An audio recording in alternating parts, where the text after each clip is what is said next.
You know what I'm saying? So I mean, you got to weigh all of that. That's why I say it's an individual choice. Shout Shout out, out, Ronin, man. I enjoy your content, bro. shout out, Ronin. How you doing, bro? What's going on, brothers? How you guys doing? Good, good, Good. Good. good. It's an interesting topic because you already know, Rob. I'm ready to go, bro. I'm doing it.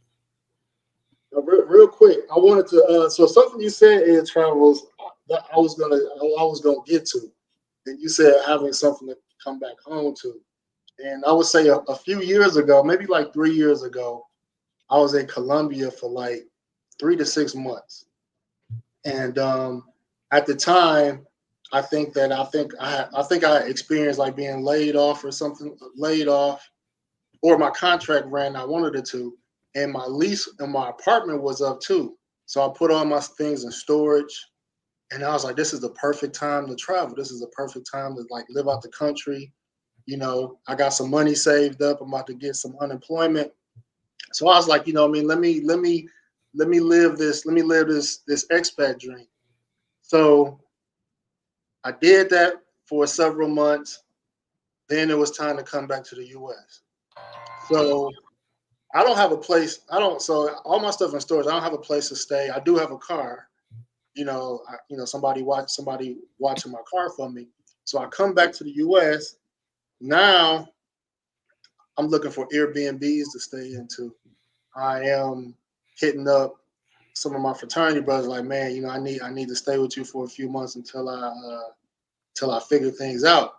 And people was there and understanding, but then it made me realize, like, man, it just didn't feel good. It's like, damn, I'm really homeless and shit. You know what I mean? Even though I got bread and I got my car, and it takes time to find a place. But I was just like, I was like, and then rent going up too. So I'm just like, so that's what kind of prompted me to like, buy a house. Which thank God I was able to buy a house. But it did not feel good coming back to the U.S. and not having no home to come to. Like, I can't speak for everybody else, but that just for me that wasn't it. Just didn't feel good. I'm gonna say that. So let me you can respond to that, and then Ronnie you Yeah, can I mean, my thing is I feel a huge disconnect every time I come back. 3 years ago was the first time I had been back in the U.S. in 3 years, 3 continuous years of being out of the U.S. And my old homies doing the same thing they were doing 3 years before when I left. I went back to my spot, brothers sitting at the same chairs, drinking the same drink, and it felt like I walked into the same conversation I left 3 years before. And you start to feel this complete disconnect mm, from, I mean, even some of your family members. I mean, because they say the same. I mean, how can you live in a third world country? And I'm like, you know what? This is probably the happiest I've been in my life. I was in the military, multiple deployments. I've been to some pretty terrible places, but I'm like, you know what? I'm on the back nine of my life, bruh. And it's like, I really want to enjoy it. I want to be able to travel, have my money go further. And it's beautiful because there's a direct flight on Delta from Incheon, South Korea, straight into the ATL. You know what I'm saying? So if you can deal with that 15-hour flight, then it's cool. But like again, like I say, Ronan, it's up to you. It's up to the person. What's more important to you? But don't just jump out there. Don't Oh, just. you absolutely right about that. I've But seen I've seen people in Cambodia fail. I mean, horribly. They come yeah, over and they get into this mindset of, oh, I got all this money.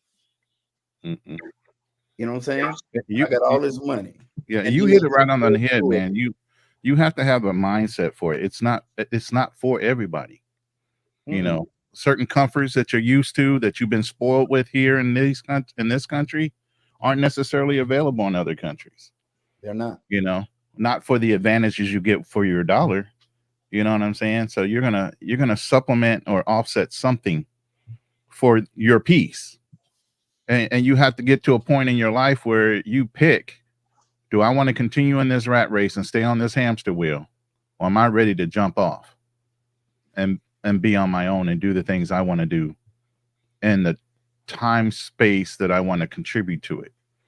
The one thing is higher value than anything you can make is your time. How much time are you going to give up to everything else but yourself? Exactly. No, that's true. So, yeah, all right. So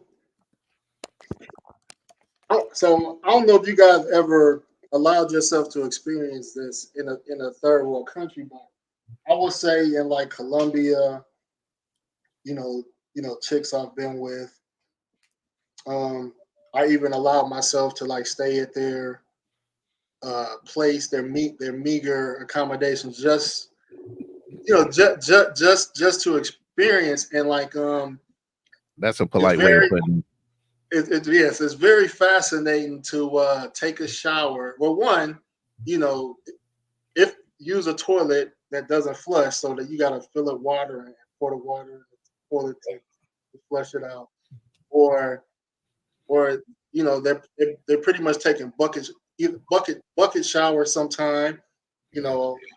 Some places like in Baru, they don't have they don't have like a they don't have like a water system, so the city brings like tanks of water.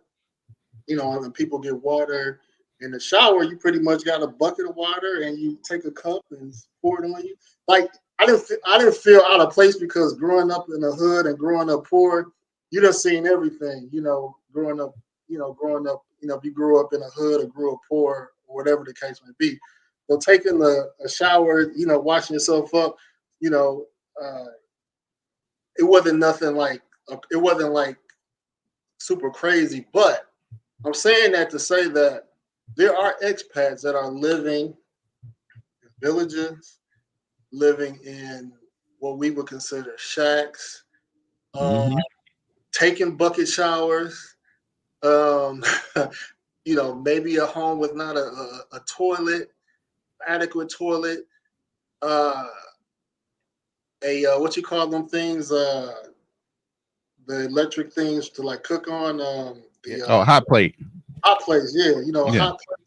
Now we can say That that. or campfire. A lot of them cook open fire with wood. I've You seen know, that.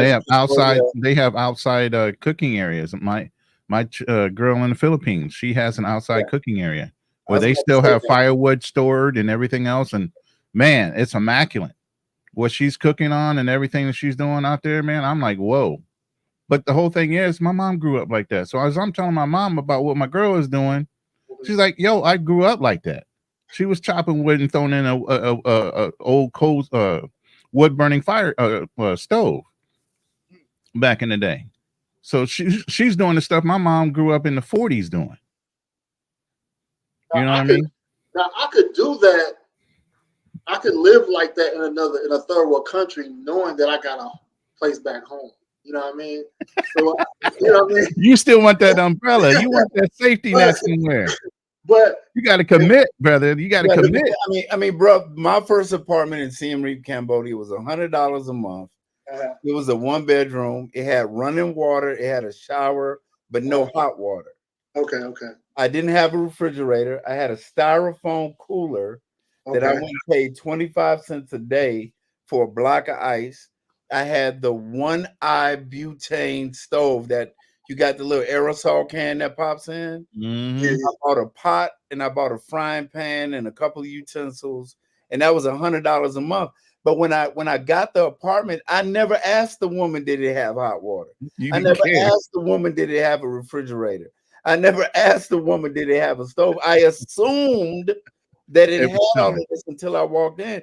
Thank Mm-hmm. God it had an air con unit because it was hot as hell.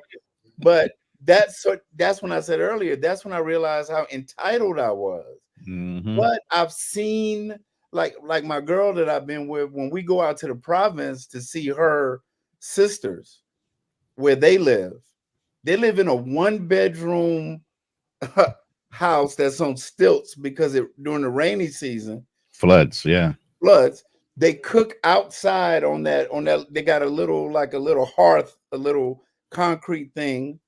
Mm-hmm. They cook outside, but you know what, dude? I will say this: they're happy. They are happy. So much happier. And Now, let me play devil's advocate real quick. You know, because when we say happy, when people hear that, some people may feel like, well, that's just how the slave masters looked at the slaves and say, oh, they look so happy, and they're what they Wow. but are they really happy? hey, bro, I think the context needs to be there's a difference between having what you need addressed and having what you want. Mm-hmm. They Okay. got a roof over their head, they got clothes on their back, they have food to eat, and they have communal family meals every night. Right. Every night. So when I say happy, I'm talking about their happiness quotient.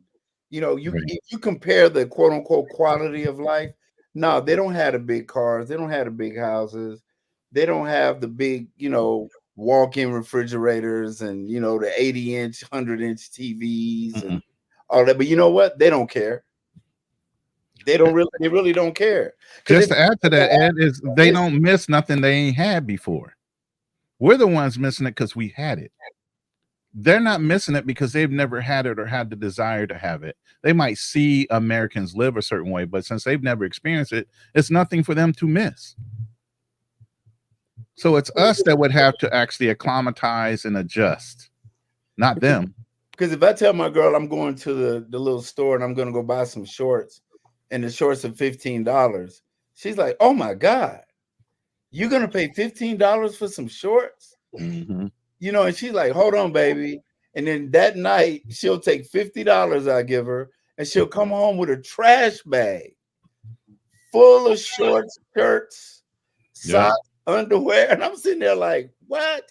I had to sit back and it was almost like the tuk-tuk driver took me to the store and I got ready to hand him $5. She was like, no, give him $2, give him $1.50. And I'm like, what? She's like, he's gonna make $5 the whole day. And you're giving him what he makes. So I had to totally change my mindset because initially I was just blowing money over there. And they were loving you for it. They were loving me. Absolutely, Ronin. I mean, I walk into a bar, bro. I'd be like, "Oh man, I got miles for everybody. I got shots for everybody." My bill come up to $25. You know what I mean? Mm-hmm. Then I started to realize, like, look, bro, you have got to rein that in. You've got to rein that in.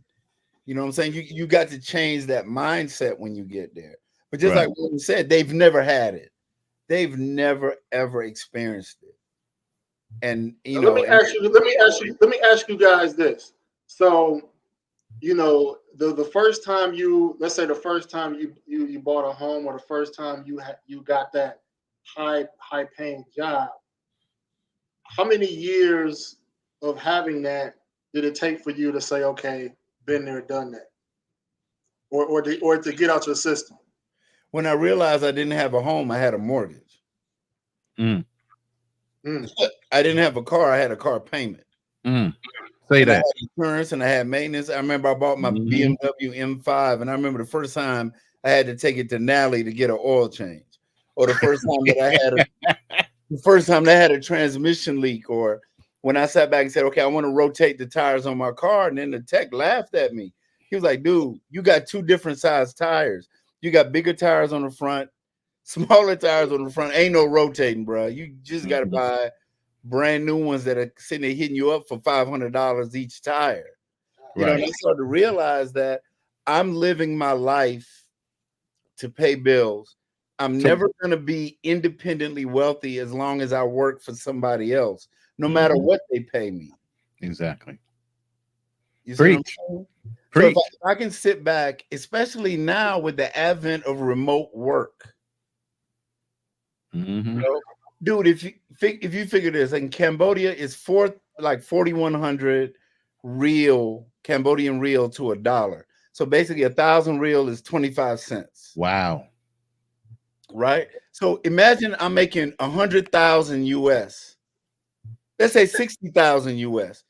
I'm making 240,000 real. You are making 1% of the top 1% of people of wealth in that country. Same thing with me in the Philippines, and why I'm moving there. I'll be in the 1 percentile I of think the the Filipino highest people are some earners. of the nicest people I've ever met in my Yeah, life. they are. Really? They are. And the And women, just to add to what you were saying, I conveniently like you, being where you're at, you're conveniently close enough to where you can fly to um, a VA or a top quality hospital. You know, same thing with me. Where I'll be moving to, there's an airport right in that city. All I have to do is take a hop right to Manila on Cebu Airlines if I need something major done. Yeah. But it's that close. It's like within 200, 300 miles, but it's easier just to fly into her town because she lives in a mountain area up north of Manila. But yeah, it's conveniently located to where I won't be missing out on anything. If I want that creature comfort, I can fly into town to do that, or do whatever. Yeah, your lights out over there. I don't know what you're doing. hey, You turn on Ronan, the light. Yeah. hey, Ronan, I'm gonna give you a game changer. Back in December, I went to Pattaya, talked to my boy Alan. He got a government contract where he opened a VA clinic in the DR in Santo Domingo, Mm-hmm. and now they just opened a VA clinic in Pattaya. Really? So anything that is service connected, you can get treated in Pattaya, Thailand. I saw that Chocolate Man in Thailand went there, and it was happened to be closed that day, but he was going to go and do a whole walkthrough on that new location in Pattaya. Yeah. 3-story facility right by the beach. Hey guys, I'm gonna drop off real quick. I need to make a call and I'll check and see where you guys are. Okay. But hey man, keep it up, Ronan. Good luck going to there, man. Hit me up. Man, I'm looking forward to it. And since you right there in Cambodia, like you, that's your home port. That's going to be my home base. I'm still going to be traveling around Southeast Asia areas. I'm still going to take a hop to Europe from there, but I'll be taking my girl with me. So it's going to be the experience not only for me, but me seeing the experience of her traveling for her first time. She hasn't even gotten a passport. Hey, bro, I took my Khmer girlfriend to Thailand, Mm-hmm. and the joy that I got seeing her experience new things the trip meant everything to me. So I know exactly how you feel. Exactly. And I'm in that point in my life where I get more joy because I take sand to the beach. Everybody knows I've traveled, but I usually have somebody with me. And why are you doing that? Because I actually get more joy out of watching somebody else experience those events that I have already experienced or already done, 5, 10, times already. So it kind of gets redundant, but to see it in somebody else's eyes brings you even more joy, especially somebody you care about. Yeah, guys, I'm gonna drop off. I'm gonna check you guys out when I finish this call. All right, brother. Peace to y'all. Yes, sir. Yeah, man. I kind of want to know if the Cambodian chicks are the curvier. Oh, bruh, man, there's some fine Cambodian chicks, and yes, they have curves. Yes, they have curves. Are they the curvier Southeast Asians, or are they like? I would say they're curvier than Thailand. They're curvier than most Filipinos.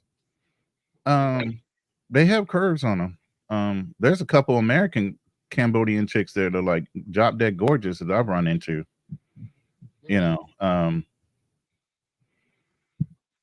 But again, in the Asian culture, you can Uncle Guns is he's on point. That's my mom, but he's a Navy guy, so he's been all over the world too. Okay. But yeah, he kills me with this shit, man. He comes up with the greatest comments. But yeah, there's some very nice Cambodian women out there, and they do have curves on them. It just depends on what you're looking for, man. It's really does. Are you looking for peace and a feminine voice versus just a body and an attitude? I've done the body and the attitude. I want the peace, a body, and all that too. And I want low cost too, man. Yeah, and I'm sorry, the Latin women still want you to have that machismo. They still want you to have that little edge to you, and I can do it, but bruh, nah. I want that soft spoken voice, the service. That to know that she's gonna rub your head, she's gonna rub your whatever you want. she will do that for you to have peace. You know, Asian women just, to me, have a higher level of attentiveness over the Latin women or even African women to a point. You know, What's your thoughts on younger guys? Well, maybe older guys too. That's just say I'm gonna figure it out. I'm just gonna leave and I'm gonna just figure it out. I mean, if you have the wherewithal and the income to do it, and you're not stressed, then that's the whole thing with people. Anybody. Are you stressed over income? If you're stressed over income, then no place is going to really make you happy until you can get that under control. Once you have that under control and you can command it, then you should be able to go anywhere. Look at Austin. He's figuring it out, 25. Yeah. You know what I'm saying? So there's plenty of people out there figuring it out, but they have the wherewithal, the income coming in to where they have that freedom to do that. You know, and if you put yourself in those type of positions, then why not? You know, go figure it out. Go to here, like Ed was saying. He went to several different countries first before he settled into Cambodia. And even with Cambodia, it was going to be a temporary thing until he kind of just felt at home and more at peace there. You know, then he made it his home port or his home base. Not that it's going to stop you from traveling, you know, but at least find somewhere where you can fly out of that's centrally located. America is not centrally located to everything else you want to get to. That's true. That's true. It's not. You know, anywhere. I mean, even Africa, some places in Africa are even more convenient than flying out of America to get places. You get what I'm saying? So Asia, centrally located to where you can get places, whether you're talking about the rest of Southeast Asia or even ports into Europe or Dubai, and then go from there. You know, so unfortunately, while we might be one of the greatest countries and not even the greatest, but one of them, we're not centrally located to where it's convenient to travel. Yeah. But, you know, like a lot of older guys are able to be expats. And, you know, obviously it took a long time to get to that point. Right. With the movement and with so many, you know, so many things, you know, young guys see overseas, they want to rush. You know, a lot of us want to rush and do it, and want to kind of, you know, let's say the average expat is in his mid 50s and older, where guys in their mid 30s, you know, they don't want to wait to their 50s to be an expat. They want to do it now. You know, I'm not mad at them. I mean, really, if you look at a lot of the older expats, a lot of us have traveled because we're in the military. So we had those experiences in our 20s and 30s, like these guys are wanting to do now.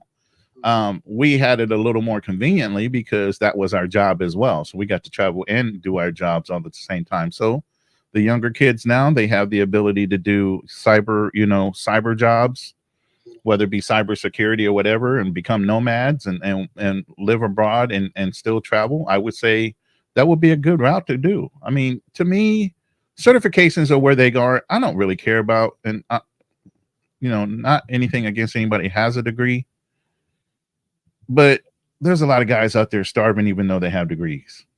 They're having to get secondary, third type of trainings, you know, retrain depending on where the infrastructure is going.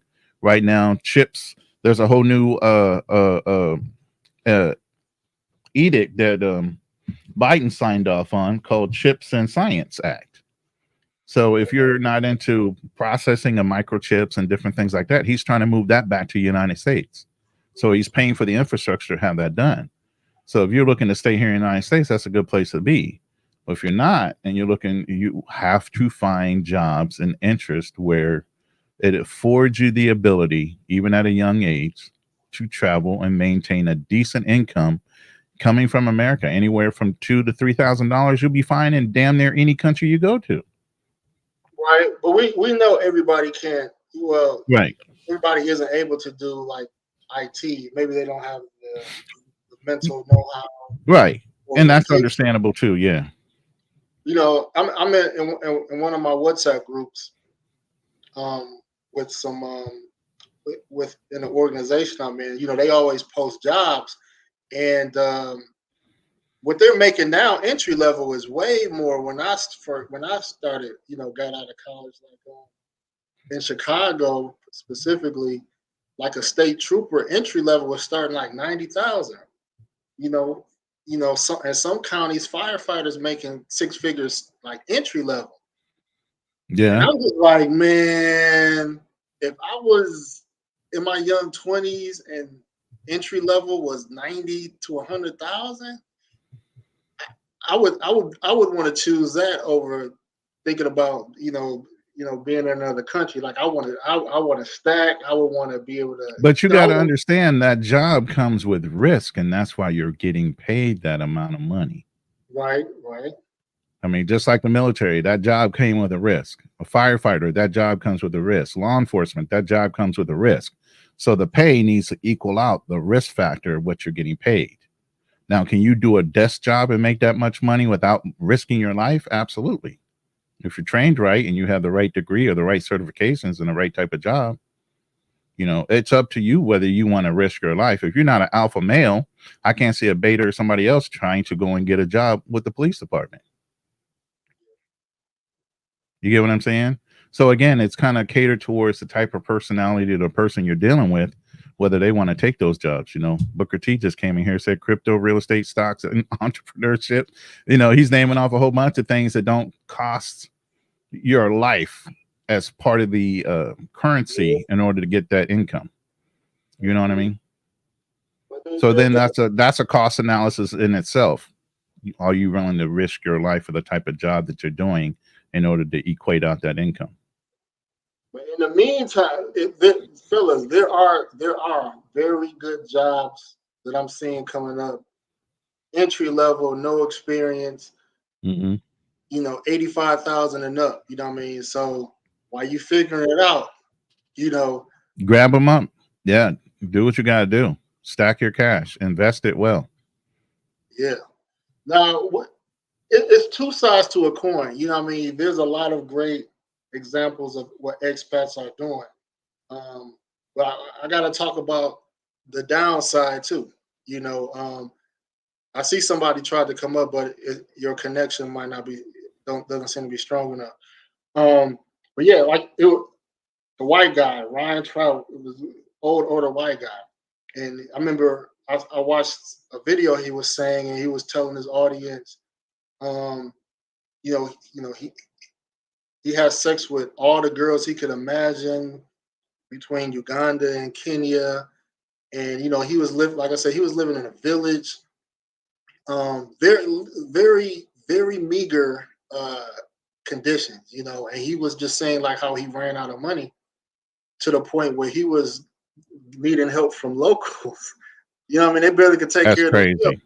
Yeah. And he was like, I'm gonna have to go back to the US and figure it out. But there's like I don't have nothing. And he's probably like in his early 60s. And I'm just like, damn. Like I'm not saying his motivation is a nut, but what's that old phrase? Piss poor preparation leads for piss poor performance. Yeah, but he had money though. He said, you can have money, but have poor money management. That's true. Again, preparation. How do you know how money works? You know how to make it, but do you know how to keep it? Do you know how to budget it? Do you know how to make it draw out? You know what I mean? So, I know a lot of these kids are running around making good money, but it seems like they're struggling. They're not keeping it. Yeah, I just seen an article on Jamarcus Russell got arrested. He was like a quarterback, a first round draft pick from LSU, and I think they said he made at least 136 million over his career, and now he was like volunteering at a high school. Wow. And he was stealing, and he stole some donation money. But I'm just like, damn, But to your point though, regardless of how much money you accumulate, if you don't know how to manage it or invest it, right, you're going to lose it anyway. Exactly. And we know this. I mean, you study finance, so I know it's not about making it. It's how you keep it.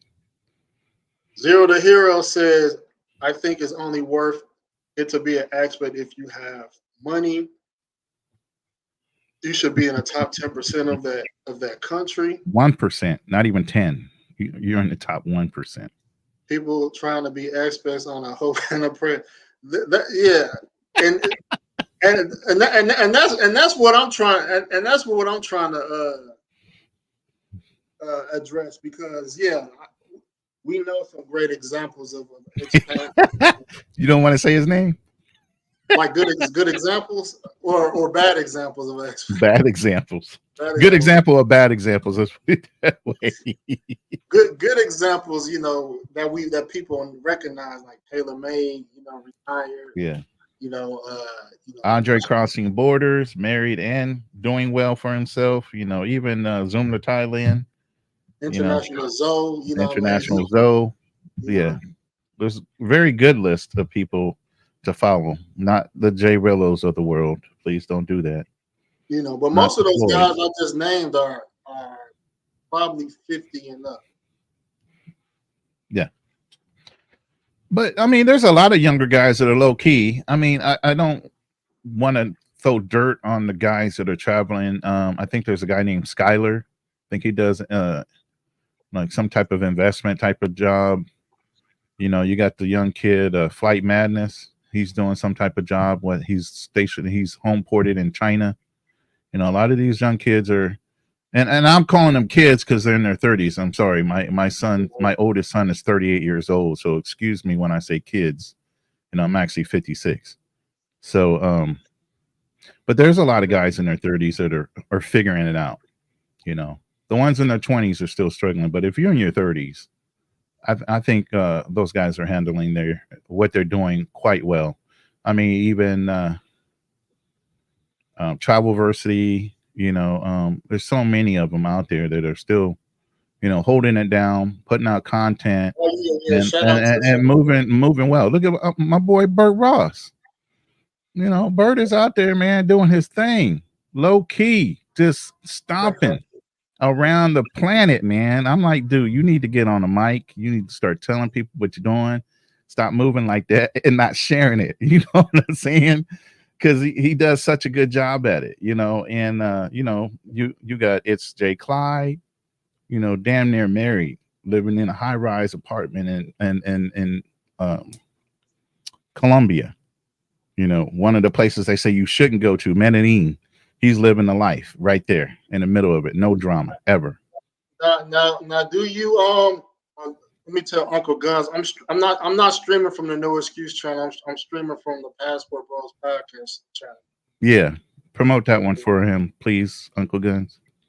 Now, Ed Travel said, men should have a home to come home to in the U.S. Do you feel the same way? Initially, I will not have one. I moved down to Texas specifically to buy a house. Then when I started talking with this chick and doing the things I'm doing and the way I'm moving, I will probably buy a land in the Philippines first. As the relationship goes from there, then possibly coming back and buying a house here. Okay. And all that house would be for is a legacy for my older kids. Because the house in the Philippines would be for the legacy of the children I have with her. Right. You get what I'm saying? But you're in position to pull the trigger if you wanted to, and there's so many words. Oh, I mean, especially as an expat, or not even an expat, as a veteran here in Texas, man, it's a done deal. Especially a service connected veteran, you don't pay property tax, you don't pay anything. Damn near closing costs covered. So there's a lot of advantages for owning a home as a veteran here in the United States, before even going overseas. So with that said, even let's take a step back. Let's say you don't have a home or place when you come back. Mm-hmm. You gotta have two things to get a home: credit and income. You know Correct. What I mean? So if this is just my advice, especially to younger guys. If you're gonna live somewhere, if you're gonna be an expat, at least have an 800 plus credit score in the U.S. That's gonna help you out. If Hell you yeah. need money, get a credit card, a loan. If you got an 800 plus credit score, so I just want guys to have something that you could fall back on if you do be an expat, and having credit at the minimum, at least have an 800 credit score. Make that your top priority before you leave the U.S. Have a good credit score. Even while they're gone, they should be stacking cash. Why? Because they're living so much cheaper than they were here in the United States. The amount of income you're making, you're not spending. You should not be spending overseas. So you should be banking that. You should be paying down whatever debts you had, whether they were student loans or whatever. By the time you come back to America you should have an 800 credit score. You shouldn't have a blemish on your credit record, because you shouldn't be here in the United States running up any kind of credit when you're living overseas for damn near pennies on the dollar. That's true. So by the time you get back here to want to buy, you should be straight. If you wanted to put it down on a house, you could. If you wanted to totally furnish that house once you brought it, you should. You could. You get what I'm saying?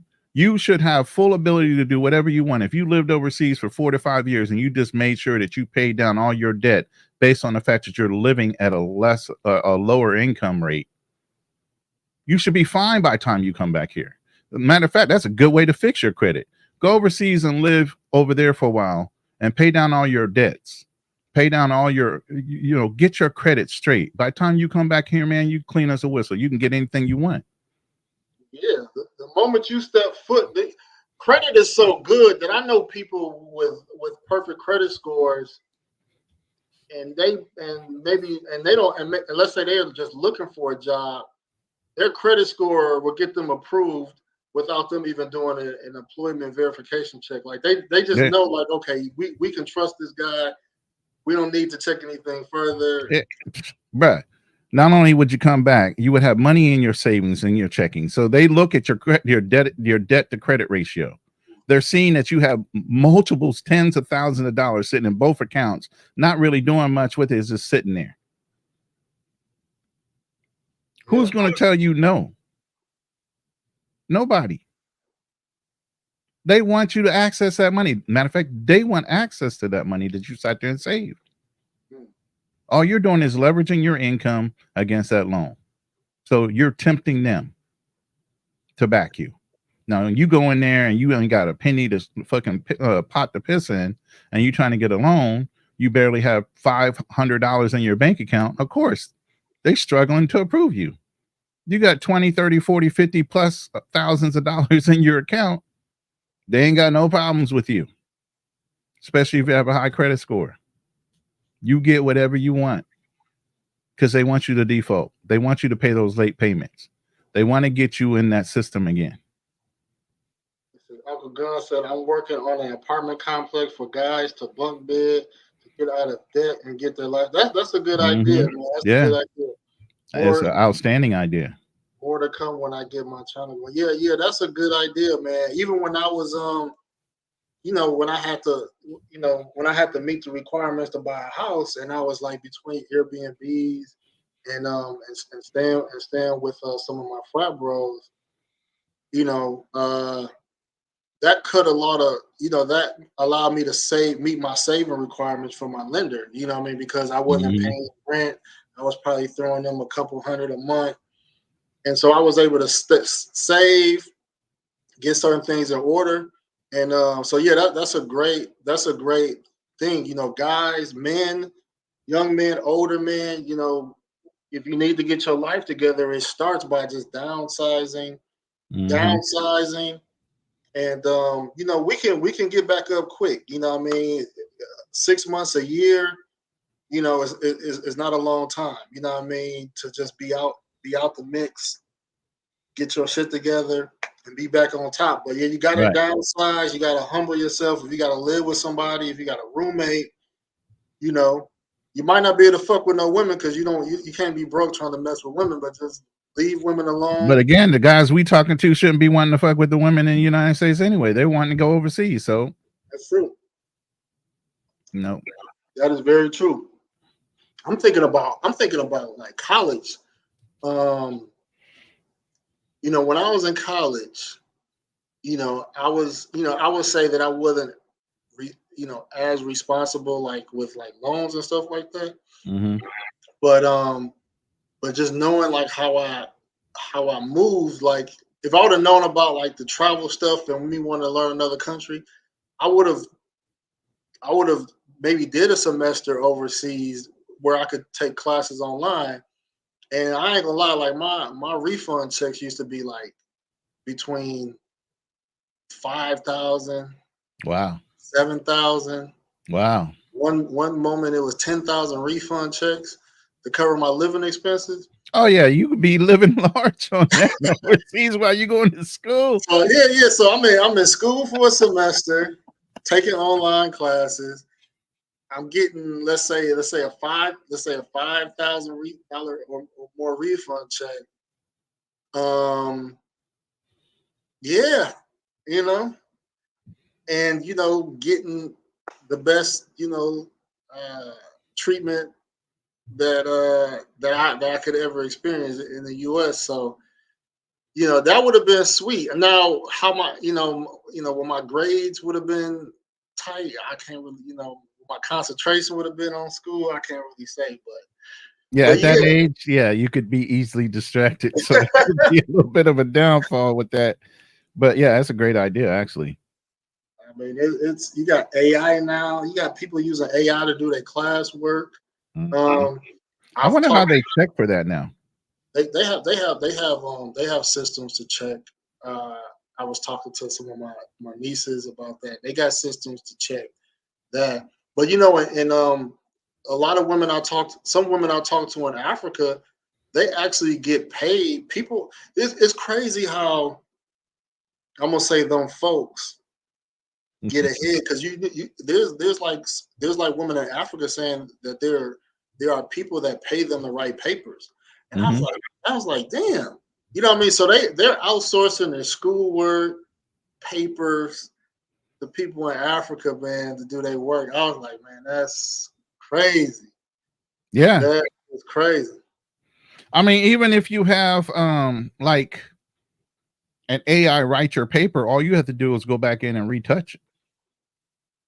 Yeah.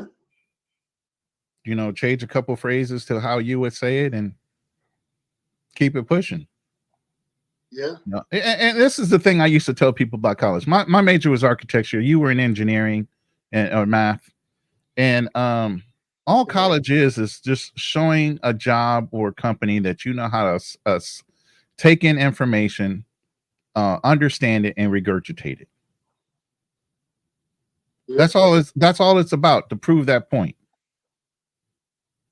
You can do that so much easier in your life experiences. Your life experiences is teaching you so much more faster than you trying to learn it from a book, because there's no practical application in a book. It's just a book. There's so much game, like there's so much things. Like if I had the knowledge back then, what I would do now, like $10,000. When was I in college? $10,000, like over 20 years ago, in a third world country, I could have built a house. Yeah. I passed up on a few. Yeah, I did. I wasted so much money, man, without knowing, man. And then, I didn't really think about doing those cultural exchange programs, like studying abroad for a semester. That would have been sweet too. There's a young man just came in, Style King, man. That dude is doing it up too. I mean, he's traveling. He has multiple properties. He's Salute, not that Style old of a King. man. Style King, you're more than welcome to come up, man. So he's traveling heavily, and he's still got multiple properties. He always looks at investing, so he's not wasteful at all.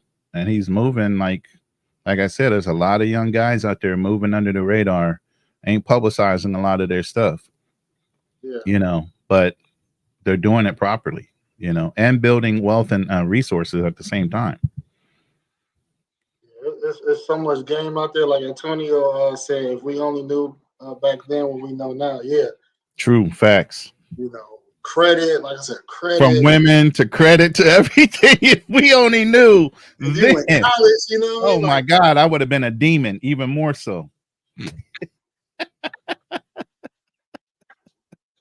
man, it's so much, man. When it comes to trying to be an expat, man. Al said I wasted a lot as well, man. Man, niggas used to get I started college in Chicago, so niggas get the refund checks. We buying Tim's. I'm Yeah. buying like Averex coats. We buying winter coats. It's a splurge. Put $2,000-$3,000 of rims and tires on your car. You just bought it on the wrong things. Because we wasn't getting we was in college, so we wasn't getting tax refunds yet. But we was getting them student loan refund checks. Yeah. Man. Not even paying down on the debt either. I know, right? I know, right? It's just like, man, it's just so much. I remember it was a Brazilian chick. She went to the University of Chicago. I was naive to travel. She was so fun. And I was just like, man, like if I could only go where it was more you at. And little did I know, man, like I should have just been trying to get to Brazil, because she was in a culture. I mean, at that age where you focused on wanting to be a traveler, I mean, has that always been in you when you were younger, when you were going to college, or did it kind of evolve into something like that after whatever your life experiences were? What made you want to start traveling? It evolved because, up until when I first traveled, like the U.S. to me was popping. The U.S. couldn't nobody tell me shit about a DR, Brazil. I'm like, nigga, it's popping. Like it was, and it was. Like when I had fun. It was and is. Just the perspective. I don't know where people are from at the chat, but I remember the first time going to the Kappa Beach party in Texas. There used to be this event called the Players Ball in Southern Illinois. That shit used to pop. I think Nashville had what Nashville used to have. Tennessee. We used to go to some events in Tennessee, like the homecomings. Yeah. The Battle of the Bands was a big deal. Oh, yeah. All the HBCU bands, all the Battle of the Bands shows, man, that was a big deal for a long time. Yes. Yeah. Now you bringing up stuff. Yeah. When I went to Howard homecoming for the first, I was like, oh, Howard was DC. Howard. It was crazy. So I had fun. It was the U.S. was popping, but I think when I really started to like want to get serious and settle down, that's when I seen like bullshit. When I didn't want to play no more, that's when I started seeing like, damn, these chicks really ain't trying to settle, man. At least the bad ones. The average looking ones. But that's when we were young. That's the ones we wanted. We wanted the bad ones. We didn't want those sweethearts. We wanted the ones that had edge to them. Exactly. And I was like, damn, man, I can't get no bad chick that want to settle down. So that's what I was like, I give me a bad chick from a foreign country. That's kind of what made me think about traveling overseas. It's not like for me. It wasn't about not getting women or I got bad chicks to smash, but the bad chicks, they just didn't want to settle down. So I'm just like, I might have to I got to get a more humble bad chick. So that's kind of what prompted me to travel overseas. Yeah, unless you want in some rural country town somewhere. You're right. Booker T said it takes time to build wealth. There's a reason majority of millionaires are 60 years old. Yeah, it does. It does take time to build wealth. Even though with the advent of the internet, social media, and different things like that, there's more an advantage for younger guys to hit it quicker than us older guys that didn't have these type of access to the wealth module that social media gives you. You can actually literally get people donating hundreds of thousands of dollars to you a year. Yeah. Just because they like you. There wasn't nothing like that back in those days. Now, would you say that if a guy having a child, if a guy gets a woman pregnant, it's going to hold him back from moving overseas? Absolutely. It held me back. I already have 4 kids, man. Yeah, I wasn't going nowhere for a minute. Not that I was in arrears or anything, but it still wouldn't allow me to leave for a long period of time because I wanted to be present in my kid's life. Yeah. So there's nowhere I could have gone and stayed. It would have only been the weekend warrior to, every couple months. Because I had my kids on a regular cycle. I was not an absentee dad. I had them every other weekend. I had alternating holidays. I was present at their games and things like that. You know what I mean? A lot of guys are, like I said, yeah, there are a lot of guys that do have kids that's kind of slowing them down. So I feel for y'all, man. I did my bed. My Yeah. bed is up. I'm a 4-time offender. And I am on parole, 100% paid, no arrears, nothing. Yeah, man. But yeah, you mentioned Austin earlier, man. He's a very unique situation, man. Him being able to be young, because he's my son's. He's a year He's a year older than my son, and it's just like, man, he's doing some amazing things at that age, man.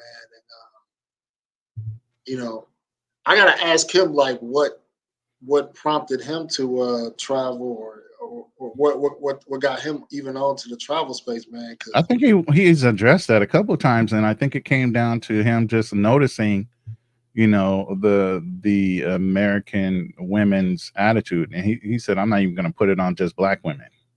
All women here in the Western Hemisphere have this sense of entitlement now, to where, oh, I'm the prize. I don't need to do shit.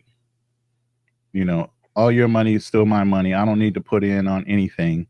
I was always raised a marriage is 100-100, not 50-50. It's 100-100. Some days I'm gonna put in damn near 98, and she might put in 2. And some days when I might be down, she might have to pick up the pace. You work together, and it not only is just financial; it's mental support. Different things like that. It doesn't have to be all financial. But a marriage is 100-100. Nobody has a fucking safety net when it comes to a marriage. Your safety net is within each other. You know what I mean? When you say 50-50, that means you got some kind of nest egg or safety net somewhere. Hold up. What man got a safety net? We functioning in at 100. They the ones sitting over there even complaining about being in it for 50%. Men already know we function without umbrellas. We don't have no safety net. If we don't build it, we don't have it. That's true. And I want to define an expat real quick. So, by definition, if you live anywhere that you live at least 181 days out the year, you're considered a resident of that place. So basically, if you're somewhere 6 months combined and out of the year, then you can technically consider yourself an expat. Okay. Shout out to Style King, man. What's good, bro? What's up, bro? Salute to you, brother. How you? I'm good, man. Where you at right now? I'm still in Atlanta, Georgia. I thought you were in Brazil a minute ago. I was in Brazil, man. I feel so bad, man. I've been here for like probably about a month and a half, maybe. Yeah, but you had some goals to come back and do before you went back out there again. Like you were talking about another property you were looking at and some other. This is the guy, like I said, he's moving right at his age. He's got multiple properties. He's doing the right things with his money.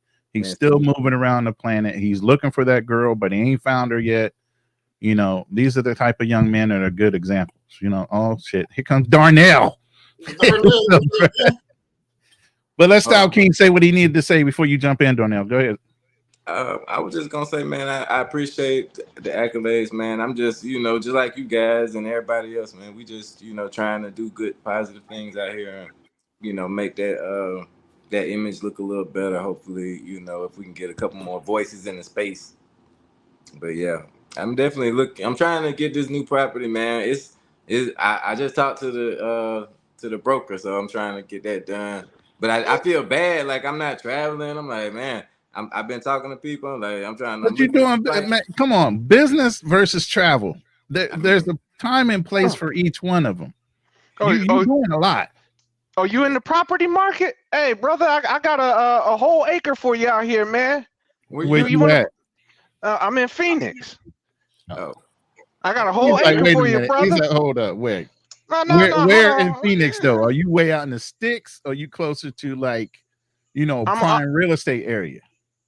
It's up and coming prime real estate. I'm about 10 miles from downtown. I can hear you. Okay, slow down. You know what I'm saying? Take a look at that sunset. Look at that sunset. You ain't gonna beat that.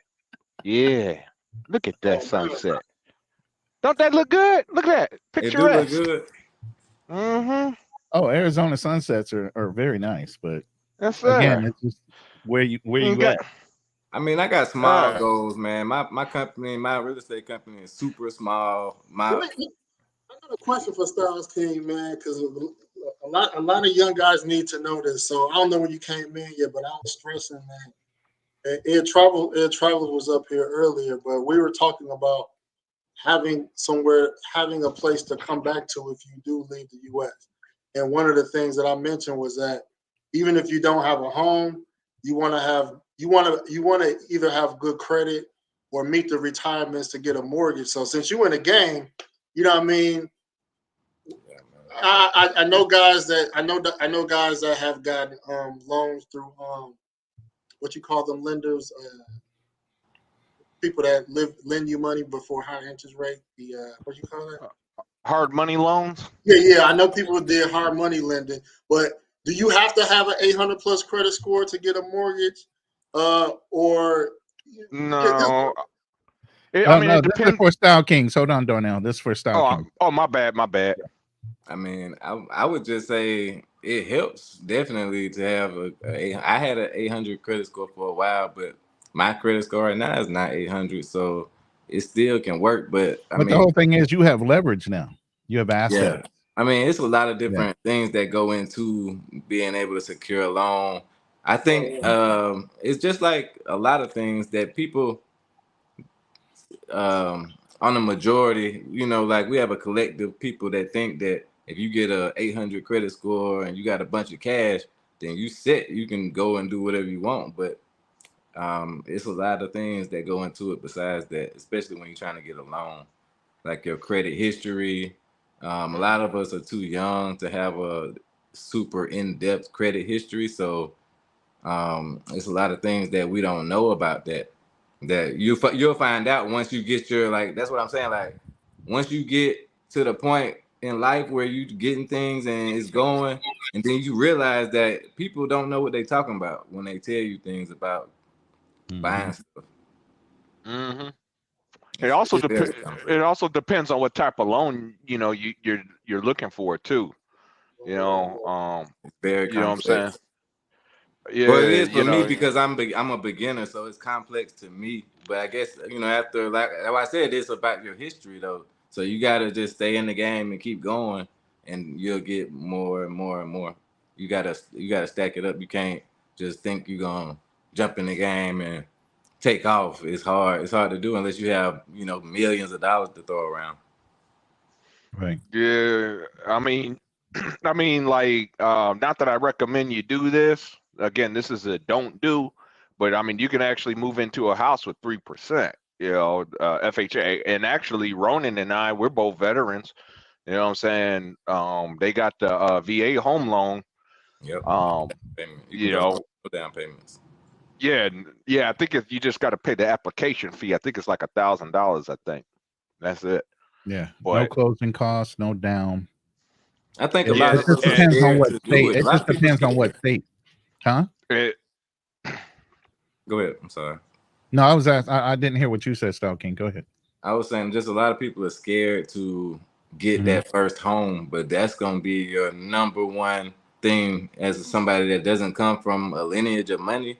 Buying a home is the first thing that you can do to solidify that, and you just got to make good decisions and pay your bills. on time and stuff like that. Yeah. But Yeah, You know, to add to that, Style Kings, you got to do it, and that home is also a wealth asset building thing. But the other thing that will help you is life insurance. yeah. Life, because they ask you about trying to life get that. I know insurance. about They that. ask you about life insurance on your loans for a reason, because they know if you die and you have the right amount of life insurance, that loan can be offset by your death benefit. So is that house going to get paid off? Are they worried about a loan? No, they're not, because you have equal amount in death to pay off that mortgage. And sometimes what people will do is they'll take out a mortgage death life insurance policy. The life insurance policy goes down in value as you pay your mortgage off. But it's a lot of husbands will do that. So if they die, their wives don't have to worry about ever having to move out of that home, because that one specific life insurance policy is built to basically pay off whatever the debt is on the home, instantly giving her ownership without any kind of debt. I didn't know that. That's good. That's good to know. That's really good info. Salute, True Prodigy. What's going on, my brother? Darnell, what? So Darnell, you said you in Phoenix right now? yes, sir. Okay. Yeah, I'm gonna visit. I'm gonna go out to Arizona next month, man. Ah. How close are you to Scottsdale or any Mesa, Scottsdale area? I am like, well, due to traffic, I'd say about 45 minutes due to traffic. Oh, that's not bad. Yeah. You closer to Mesa or Stockdale? I'm closer to, I'd say roughly the same, really. Okay, so you kind of like in the middle. I'm because I'm I know further those west. two areas. That's why I'm kind of trying to figure out exactly where you're located. Yeah, I'm further southwest Oh, of okay. that. Yeah. I mean, but either one of them, like I said, it's roughly, you know what I'm saying, the same distance. But I mean, as far as like Mesa, man, you ain't missing nothing there, man. It's just the fentanyl done took over Mesa. Yeah, I know. And then, Pandemic did a lot of bad things to a lot of good areas. Well, I ain't gonna lie. Even before the pandemic, Mesa was bad, man. The Really? cops were bad. Yeah, Mesa was just tore up from the flow up from the. It's I been know bad. several people I knew that brought houses out there brand new and watched them being built in those developments out there. I didn't know it had gotten that bad, but this is back in the 90s and early 2000s when they brought them.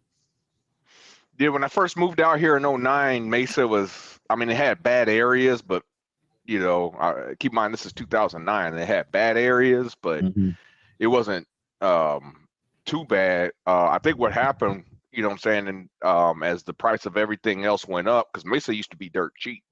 You know, when I first moved here, it was dirt cheap, you know, and as far as downtown Phoenix and stuff, you know, everybody started getting priced out and they started moving further and further out. You know what I'm saying? Naturally, Mesa borders, Mesa borders Tempe and Scottsdale. How the bunnies treat you out there, man?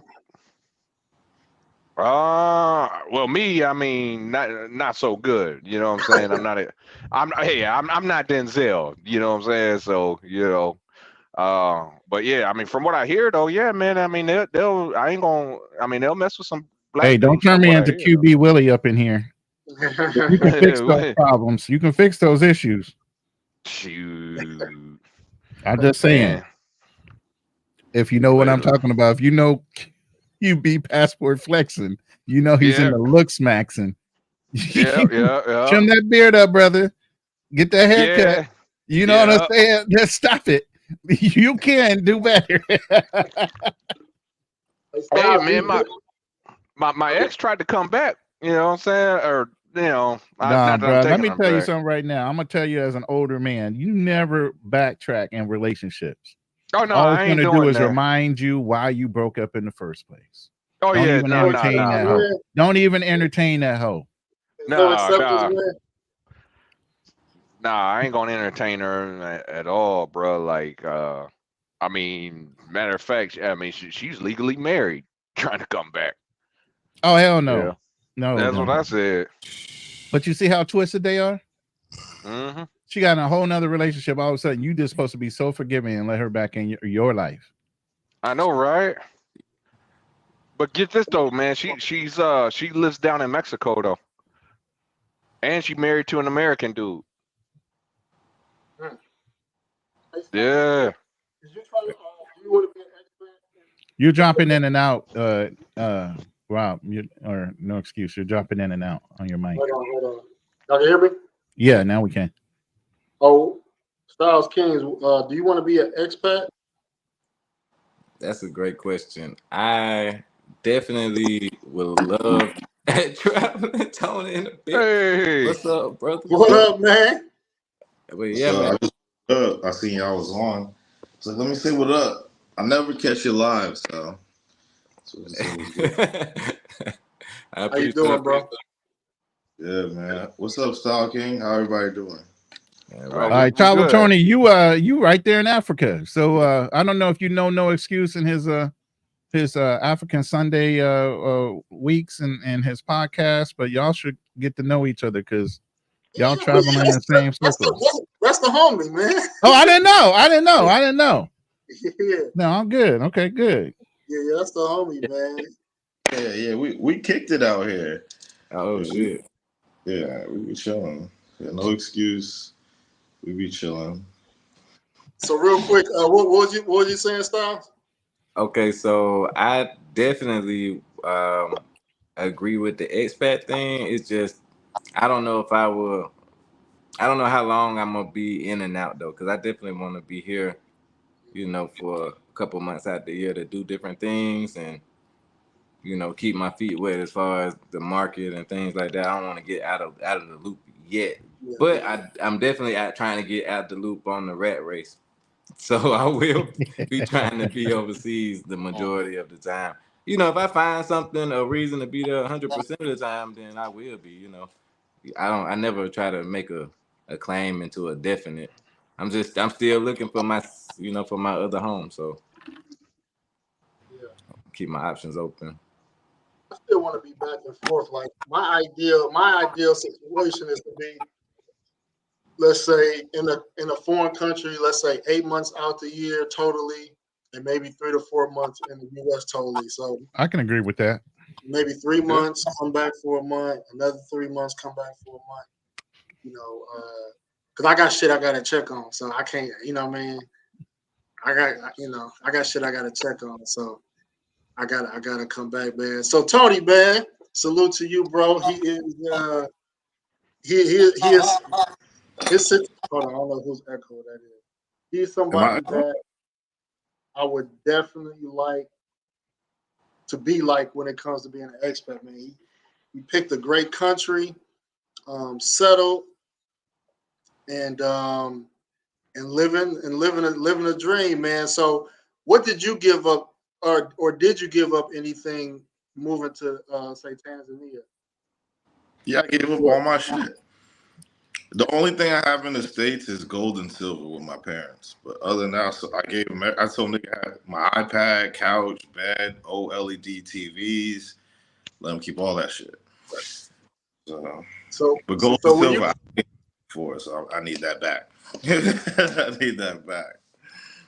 So you're and somebody could drop Traveling Tony channel in the chat, but you're working on building your dream home in Tanzania. Now, if you was to ever visit to you, well, you're a full-time expat, so I guess it wouldn't apply. But would you ever feel the need?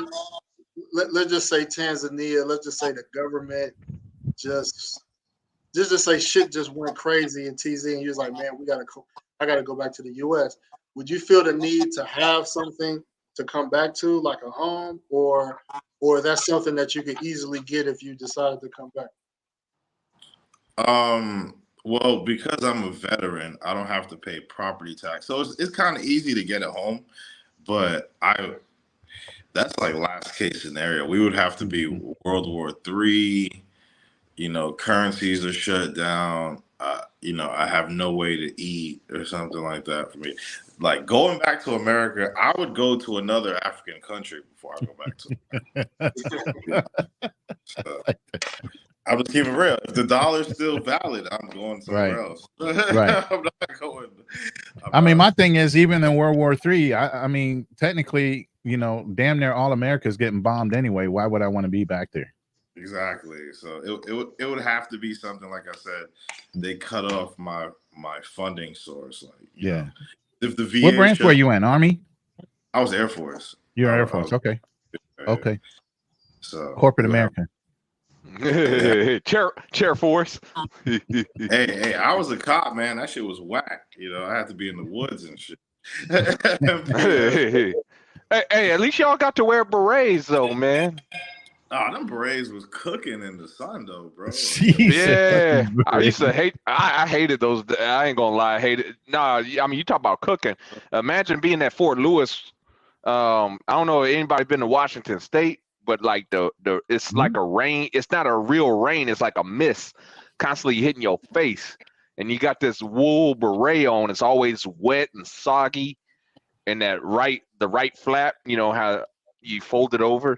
That right flap is constantly in your eye, man, itching. Ooh, I hated that damn. Worse though, because Guam will rain for like 30 seconds, and then it's extremely humid for like hours afterwards. Guam is ridiculous. I don't even know why people go to Guam. Nobody talks about Guam because that shit's super. Oh, I do. That's a hidden treasure. I don't want people to know about Guam. That's the problem. Okay. Leave that shit alone, man. That's just that's a small. Yeah, it's Hawaii. It's basically Hawaii. Yeah, I know a guy that's been out there. The Chamorro people are cool, but they don't really got baddies like that out there. I've seen some nice Guamanian women, but I actually had a Guamanian dude that served in the Marine Corps with me, so I had a little more intel once we actually went to Guam one time and ported there. So I actually got to travel around with him and kind of see his version of the country. You know what I mean? Yeah, I only went there TDY. I did deployment training there, so that shit was fucking crazy. Imagine that shit. Deployment training in Guam. That shit. Before you, real quick, are there any I would say bad decisions you've seen expats do, like trying to move overseas or living overseas, whether financial bad decisions or, you know, they didn't make decisions, they didn't properly prepare leaving the US before they went overseas? Have you seen, and if so, what are some bad decisions that you've seen happen, and what type of things you would recommend? Everybody makes mistakes, and I think that's something that a lot of Americans are paranoid about. You know, when they're traveling overseas, so you're gonna fuck up, right? You don't know the culture. You're gonna get swindled. Like, it's just unavoidable. At some point, somebody's gonna swindle. It's like when the migrants go to America. You know what I'm saying? They don't know the game. You know what I'm saying? They could get hustled easily.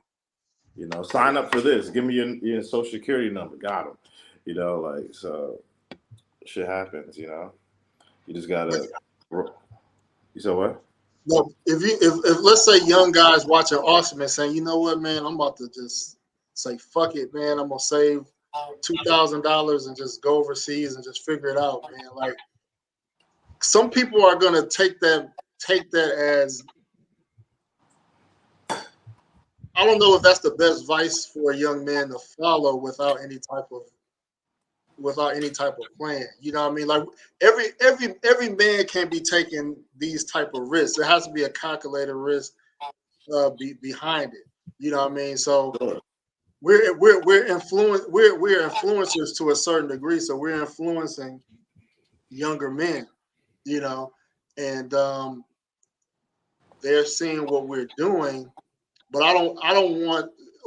What I'm saying is, we got a responsibility too to, like, give some advice. You know what I mean? I don't want to be saying, be a risk taker, figure it out. No, I've came back to the US with nothing. Like, it is not. It don't feel good when you have to come back home, or if you got to come back home and you don't got nothing. That's true. That's true. And I was gonna say something about that when I first came on the panel too, because you was talking about wasting money earlier. Mhm. So Go ahead. Go ahead and speak on it. I wasted a shit ton of money. Like I could have probably bought another house for real, like the money I wasted, and I didn't realize how much money I wasted till I got back home for real. Because I don't know if you guys heard me when I left Brazil, I ended up wasting like another $4,000 just getting out of Brazil coming home. So when you know, like once you get to your threshold of what you spending, sometimes that overseas money can turn different. It can hit you even though you know you're not paying as much for certain things. They can really surprise you sometimes. So that's just life. So just like you were saying, like you gonna waste money sometimes. Like I got a car with rims on it. I got all kind of little stuff that you can consider wasteful, but at the same time, you have to be productive and know how to make your money make money, and invest in yourself. So that's gonna be the number one thing is regardless of what you're doing, you need to invest in your craft and your everything in your future. Sorry to get off on that. No, that's a good point. I would say reduction of materialism. Mhm. Like people come Yeah. overseas, they want to buy a very nice car in a third world country. Doesn't make sense. Why you want to have a glistening ass car and the fucked up. They don't have the same road rules we have, Mm-mm. traffic rules. They don't give a fuck. People are driving drunk. Like in all these countries, DR, Colombia, people are driving twisted. Brazil, you know what I'm saying? There's no, as long as you don't get into an accident, but That's I true. mean, and also, I would say, for men, the number one thing why a lot of men go back is paying too much for coochie. You know what I'm saying? Like Yeah, every that's day. true. That's Facts. true. That's the honest truth. Every day they want to, because you need The discipline. economics of buying coochie. Yeah, you need discipline because it's available every day, anytime. So you spending, $100 a day plus food and Well, electricity and all that shit. That shit adds transportation. People don't factor all those things in. They don't. People don't believe. A lot of Americans don't believe in moderation. We don't even eat in moderation. We That's true. overeat. mm, You know what I'm yeah, saying? So very all true. it takes is moderation, and then you'd be cool. You'd be cool. Like you could live overseas with. You see, Nomad Capitalist talks about $1,000, $1,500, but that's if you're just living like normal. If you want to, Yeah. do wild shit. I realized like I was talking to somebody. I'm like, you don't go here, like you don't go to the Melicon, and they like, no, I don't got no money. I'm like, Yeah, yeah, it's man. free, like. But then you still spend money. Like you gonna spend money regardless. You go to the beach, you gonna buy something. You gonna get some food. You know what I mean? Like, but it's hard not to go as an American. When you used to being in the city, you want to go to the beach. You want to go to these different places. So you just got to know that going into it. What you going? But it's crazy because people tell me like, how do you live in these countries? Like not just here, but other countries like DR, these other places. How do you live there and not be bored? I mean, what do you do in the States anyway? People aren't like turning up every day. Is every day a fun day? People be in the crib. Like, well, so Real talk. I don't know. You got to get out of vacation mode. That's what it is. You got to get out of vacation. That's what we call it. Like, you got to get, because at first you're going to be on vacation mode. Like, I want to do this. I want to do this. I want to see this. I want to go here. I want these girls, that girl. But after a while, you'll be like, oh, this isn't cost effective. Mm. Yeah, you brought up a good point, man. Spending money on box dates, that stuff, that stuff expensive, man. When I was in South Africa, man, and even though these countries are typically cheaper on cost, I still found myself like spending like a couple hundred a night, going out, buying bottles, going out to eat, buying shisha, hookah. You know what I mean? That shit was adding up, man. So my last Africa trip, man, and I'm just speaking on Africa, but I spent probably like 5 racks in like a month. And I was like, God damn, God. I was like, I can't keep this shit up, man. And I don't even, and I'm not an expat there, but I could just imagine, man, the lifestyle. I could maintain that lifestyle in the US because I'm, but in another country. And this is the thing that it won't apply to everybody, but this is the thing that applies to me is that I'm splitting my money between my U.S. expenses and this other country expenses. I got two, pretty much I got 2 cribs. Right. If I decide to get a car in another country, it'll probably be paid off because I won't have a car note in another country. But I got expense. I got utilities. So I'm splitting my resources amongst 2 countries. That's my reality. So that's why and I'm not ready to give up. I'm not ready to give up all my things in the U.S. That's why it's hard for me to be in that expat lane yet. That's why I wanted to talk about this topic, because it's like, what would you give up? And I'm not ready to give up. I'm giving it all up. I'm not ready to give up my salary. I'm gonna have to get laid off or fired. I'm gonna have to be forced out. I'm not quitting my job for nothing. Now if I didn't make the money I was making, it'll probably be easier. But that's why you don't see millionaires overseas. A lot of guys say, man, these millionaires. What you mean, millionaires own houses overseas? No, I'm talking about like expats. Like being full time. Like, yeah, I also thought it was weird. You never really see millionaires as expats. It's not safe. I mean, if you're they travel, they move around the planet, but most millionaires, if they're not working a full-time position, they're running organizations or companies where they have to be present. But we're talking about like 8 months out. You won't see like LeBron James living in Colombia, right? I'm talking about where his money. Who's gonna put? He gotta be around security all the time. It's not even a safe country to even be in making that much money. Like we talk about third world countries. It's not safe. It's not really safe. I can't really think of third world countries that are just so safe for a famous thing. A billionaire, huh? If you're not famous, it's easier to move around, I would think. Yeah. Yeah, that's an extreme case, I would say. I would say Kenya, Uganda, Tanzania, you're pretty safe even if you're a millionaire. Nobody gives. But most people wouldn't know that you were a millionaire unless you're a popular millionaire, is what he's saying. You get what I'm saying? A lot of millionaires move around very low key. You would not know they were millionaires. But you know what I mean? Platinum Diamond, the biggest artist in Tanzania, lives around the corner from my house. Like he has homeless people outside of his crib, like begging at night and shit. Like I could walk over there. But I don't want to. I don't want to go with my knife and shit. But they got people, begging and shit. Like they'll stay outside if they know you're rich. Like they'll even my wife's father. He has people knock to his gate asking for food and shit like that. It's a little different. What's today? This is I got 2 more days to the end of the month, man. Hey, man, if y'all can support, man, they could cut that check next month, man. I need $15. You dropping out, man. Right when the mic needs to be up, you dropping out. Hit that mic hard and say that shit. Oh man, y'all can hear me. Yes. Yeah. $15 to get me to that threshold so I can get paid on this channel next month, man. So y'all can support. $2 here, $2 there. Yeah, please support him. You know what I mean? I just need a subscriber. I don't care about the money. Just hit the subscribe button for me, but give him the super chats. Yeah. I'm actually that brother. Hey, Traveling Tony. When you go on live, I'll hook you up with a super chat.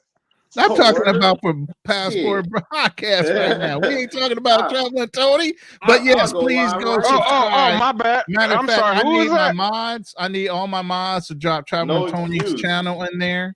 So my mods to drop his channel in there, but for $20 for Rob, does it need to be on your Passport Bro podcast or your No Excuse? Well, I'm only streaming from the Passport Bros podcast channel. So if that one's the one that's monetized. Both of them monetized. Okay, but which one do you need the $20 on? Do you need it on the Passport Bro? Yeah, Passport Bros. Okay.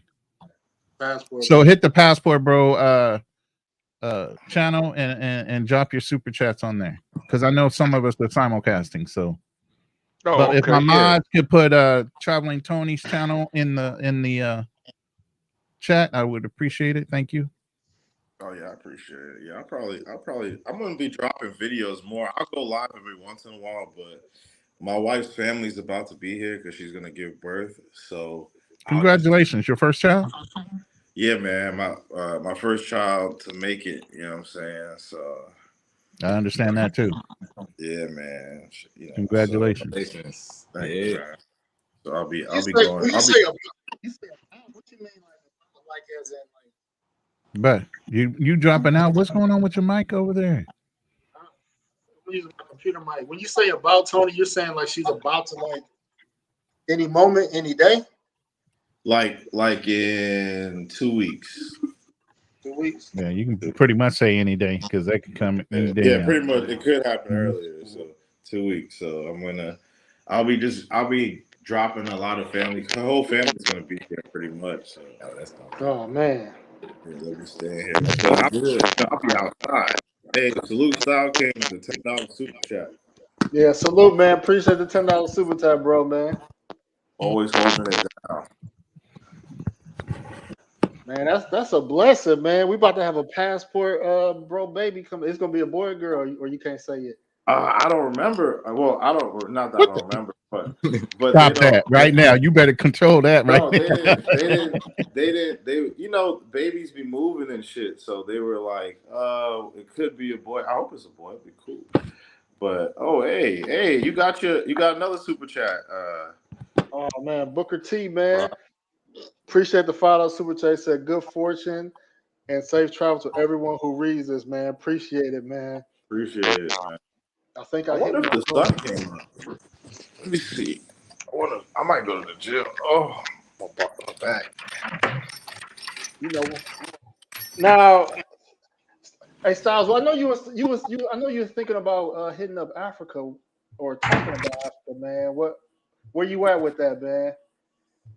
So right now, like since I've been like, doing the thing with the working, I'm trying to figure out this Airbnb thing with the properties and stuff. So I'm trying to stay on this side right now, but I really want to go. And that's what I said. That's why I said I feel bad because I really would just like to go and visit at least for a couple of weeks to test it out. Okay, any particular country? I was thinking about Kenya, but now I'm thinking more about like, I don't know, maybe like still Kenya, but maybe like cause some countries close to it. Like what's the country that bro is in? O'Shea? Uganda. Oh, Uganda. Yeah, Uganda. That's getting on my radar now. I want to hear your take on Uganda. That's gonna be fun. Please go there. You think so? Please go. I want to hear how you feel about it. Why do you say? There you go, bro. You good? I went there. I want to hear your you opinion. good there, Rob? Yeah, man. You know, hit the Okay. goal. Oh man. Appreciate it, man. Ronin Travels, man, with the $20 super chat, man. Salute my brother. Keep putting in the great content, man. Appreciate all you guys, man. Thank you. What's today? Today is Today's Saturday for us, Sunday for you, most likely. yeah, Sunday morning. So even if I go live and I get my $20, I don't think it would count for the next check, right? Or would it?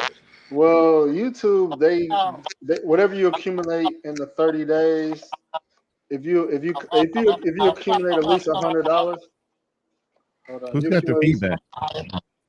Hold on, I don't know who's echoing, but yeah, if you accumulate at least $100 in a 30-day period, then they'll cut you a check the next month. That's how it goes. Because I don't stream on. Is it a calendar? Is it a calendar time frame? Because I haven't monetized yet, so I don't know. Yeah. So like, let's say it's the month of June. So whatever you accumulate from June 1 to June 30th, if it's at least $100, they'll cut you a check the next month. If it's under $100, they won't cut you a check. They'll just wait till you accumulate. You got to meet $100 threshold before they cut you a check, basically. Okay. Yeah, I'm at like 87. on this because I haven't been really posting like that. Oh man, so you need like $15, man. Go live Yeah. tomorrow, man. We're gonna get you. We're gonna get you. We're gonna get you. We're gonna get you, man. If you You know, go yeah, I'll live. go live later. I'm gonna go live later. I might have like a Tanzanian rapper on my live. Hey, Oh, that should bring it in right there. that's gonna be But good. yeah, he lives in Canada, but he's Tanzanian. He at the gym and shit. Mm. Yeah.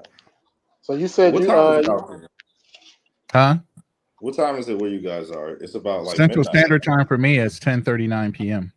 Okay, it's not too late. it's almost midnight for me. Yeah, I got 8:39. But you be up late anyway, Rob. I know, man. Non-stop, man. Appreciate the follow super chat from Antonio Mays.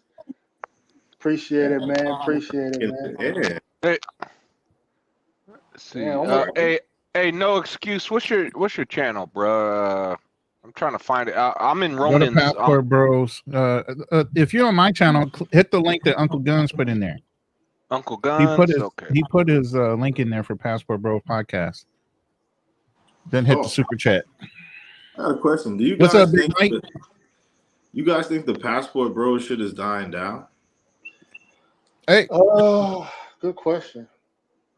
you asking the man right there, the myth, the man that got the patent, I mean, the copyright. I think that, and I can't wait to do this stream like the end of the new year. But like, I feel like this first era, I would say 10-year, this 10-year era from somebody got feedback.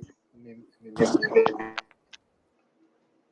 I don't know who the feedback is, but this first era, I think it's the Passport Bros 1.0. Passport Bros 1.0. I think 1.0 is over. And when I say 1.0, 2015 to 2025, that's like, Charles Tyler kind of kicked off, I would say, that era when guys really started to think about international travel. And then, pretty much everybody been hitting Latin America, like Brazil, DR, Colombia. Those the big three. The big three. So I feel like that's over with. Like, you got some of the YouTubers, like the creep cam videos that's getting played out.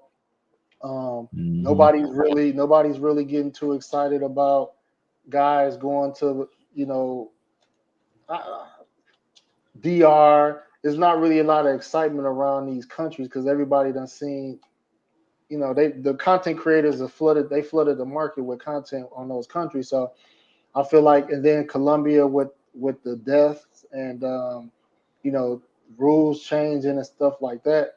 So I think the movement is still alive. I just think that it's about to transition, or it has transitioned to Africa, Southeast Asia, and I think that's going to be the wave for the next 10 years. And people are still going to hit up Latin America, but I think that people are broadening their options to like Africa and Asia, and some people Eastern Europe too. So that's what the next wave is going to be. So I'm curious how that's going to look. But I think in my opinion, I think in this first era, I think Colombia came out on top. I think that ended up being a people's choice. So Colombia isn't going anywhere. People are just going to approach Colombia probably more of a. This is where the dating coaches come in. People are. I don't know. No excuse. I think you're a little slanted on the Colombia thing. Style King's a big Brazil guy. Well, Why you say that? Because I know you go to Brazil a lot, but see, No Excuse has a wife that's from Colombia, so I think he's a little, partial to saying Colombia's still in, but the other ones are dropping off. You know what I'm saying? It's the people's choice. It's the favorite, man. It's your choice. I don't agree with Brazil, bro. I don't. You don't? You going with Colombia too? I never been to Colombia. Actually, so my trip to Brazil wasn't a positive one. Like, it was a beautiful country, beautiful everything, but the attitudes of the people aren't really like what I'm looking for. So okay, it wasn't what I was hoping it would be. that's why I said I spent Big Mike's in Tokyo.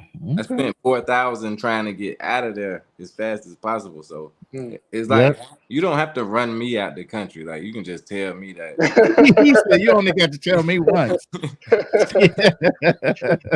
But you know, shout out to Brazil. Like it's a beautiful place, though. You know what I mean? Like it's such a shame to have such division amongst people, man. That's I mean, we got the same thing in America, but it's in the United States, it's a lot of, it's just different, man. It's a lot of difference. South Africa. You said what? Africa? I said, wait till you go to South Africa. If you talk about yeah. I mean, you're gonna see that shit part 2. Yeah. Big Mike just made a comment. He said, I'm in Tokyo right now. No passport bros or brothers here. Only military brothers out here. Say that again. Japan is all military, most of us. By the way, Big Mike is married. He has a Chilean wife, so shout out to Big Mike. He's in search of a harem, I believe. I don't know if he's gonna stop at 2 or 3, but I know he's out there shopping. What do you guys think? Like, why do you guys think it's not more bros going to like Peru and Bolivia? There are now. I mean, now that they've been publicized by so many other passport bros or brothers that have gone down there. Like I know several people that have gone to Peru recently and Chile as well. Okay. Between I want to say Austin, QB went to Peru, or Buck Travel. There was at least 4 or 5 brothers that have gone down there within the last 4 months. So now they're all of a sudden wanting to go down. Ecuador is not mentioned as much. Ecuador is another good place. Ecuador a little dangerous though. Ecuador is on my radar. I just don't want to talk about it too much because I ain't, Yeah, see, you don't want to publicize certain things. People keep that shit low key. Let me shout out the super chat real quick, man. Shout out Donnell, man. Appreciate the $2 super chat, man. He said, "Buy my house so I can move overseas." Then, all right, man. I'll buy your house, man.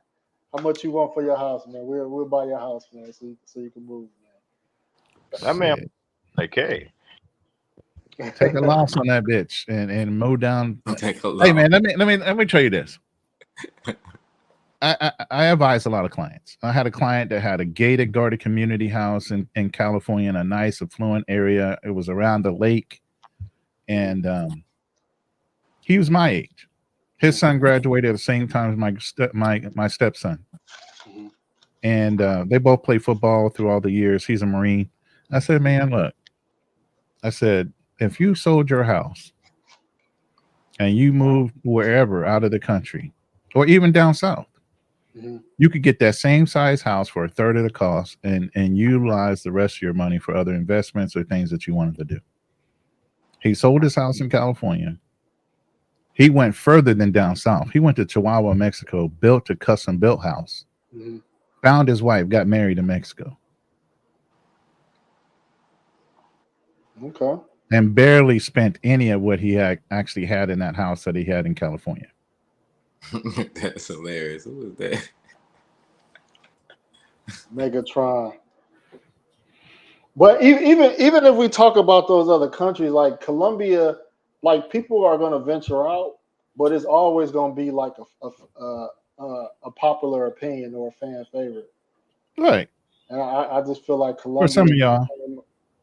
Colombia, I'm not even interested in going. I'm not even interested in going. It's already oversaturated. I'm not. You get one of them prizes, man. You might be like, you're gonna be like, man, I don't know. I know where I'm going. I'm happy. I got exactly what I need. I don't need nothing more. Best advice is to avoid the crowd. Yes. You see what's happening in Thailand. You want to stay away from where there's a lot of, especially Pattaya is oversaturated with people. Yeah. And it's not even that many. It's just it's hard. It's fucked up to say, but we come with a lot of drama from America. You know what I'm saying? So we fuck places up. Appreciate the super chat, man, from IBM, the Global Spinner, man. $5 super chat. He says supporting the content, man. Salute IBM. Much appreciated, man. Yeah, what's going on in Thailand? I've heard about. I don't know. I haven't paid attention, but I don't know if brothers was beefing down there. What's going on in I Thailand? heard about somebody slashing somebody's tires all the way in Thailand. Two brothers getting into it, and a brother slashed his tires, got caught on CCTV like there wasn't no CCTV in Thailand, dummy. And he You know? posted, he uploaded, And he posted it. Yeah, he did a live while he was doing it. Like, what? Oh, that's crazy. That's feminine as hell. Exactly. But they bringing that. They're talking like the hood element, like you ain't street, you ain't that. They bringing that America shit overseas, and that's why I stay out of the popular crowded places, because people want to they want America outside of America at cheaper prices. That's true. That's true. That's I do. I ain't gonna lie. I do. I want America at a discount, but not with the drama though. See, I don't want any American software in any of my chicks that I'm dealing with. So wait. What was you saying about Ecuador being dangerous? Yeah, it's not. I know some people that live there. I know it's a white guy I know very well. He lived out there before he moved to Colombia. And then Ecuador has some shit go down. The last year with the it was just about 4 or 6 months ago, I think, where a lot of the foreigners were staying indoors because they were having a little bit of an uprising. Yeah, it's expensive. Like Ecuador is expensive when it comes to housing. Her imports are expensive. Yeah, property down there is like running $300,000-$400,000 for condos and things. So it's not that cheap. They're I've heard they're one of the larger cocaine producers like outside of Colombia, or probably more than Colombia. So I mean they got some. They're next door to Colombia, so I wouldn't be surprised about that. Yeah, I mean, I haven't been to Ecuador, but I mean the women are. I mean, from what I've heard, the women are cool. It's a lot of Venezuelans there, but Big Mike's coming up with all the weird places to go. Uzbekistan. Uzbekistan. Hey. I know it's a spot. I know it's a vibe, but I'm just saying, god damn, bro. I wouldn't sleep on those places. I said, don't sleep on those places. Like, I don't. There's a lot of European nations that are really good, cost-effective places to move to and travel.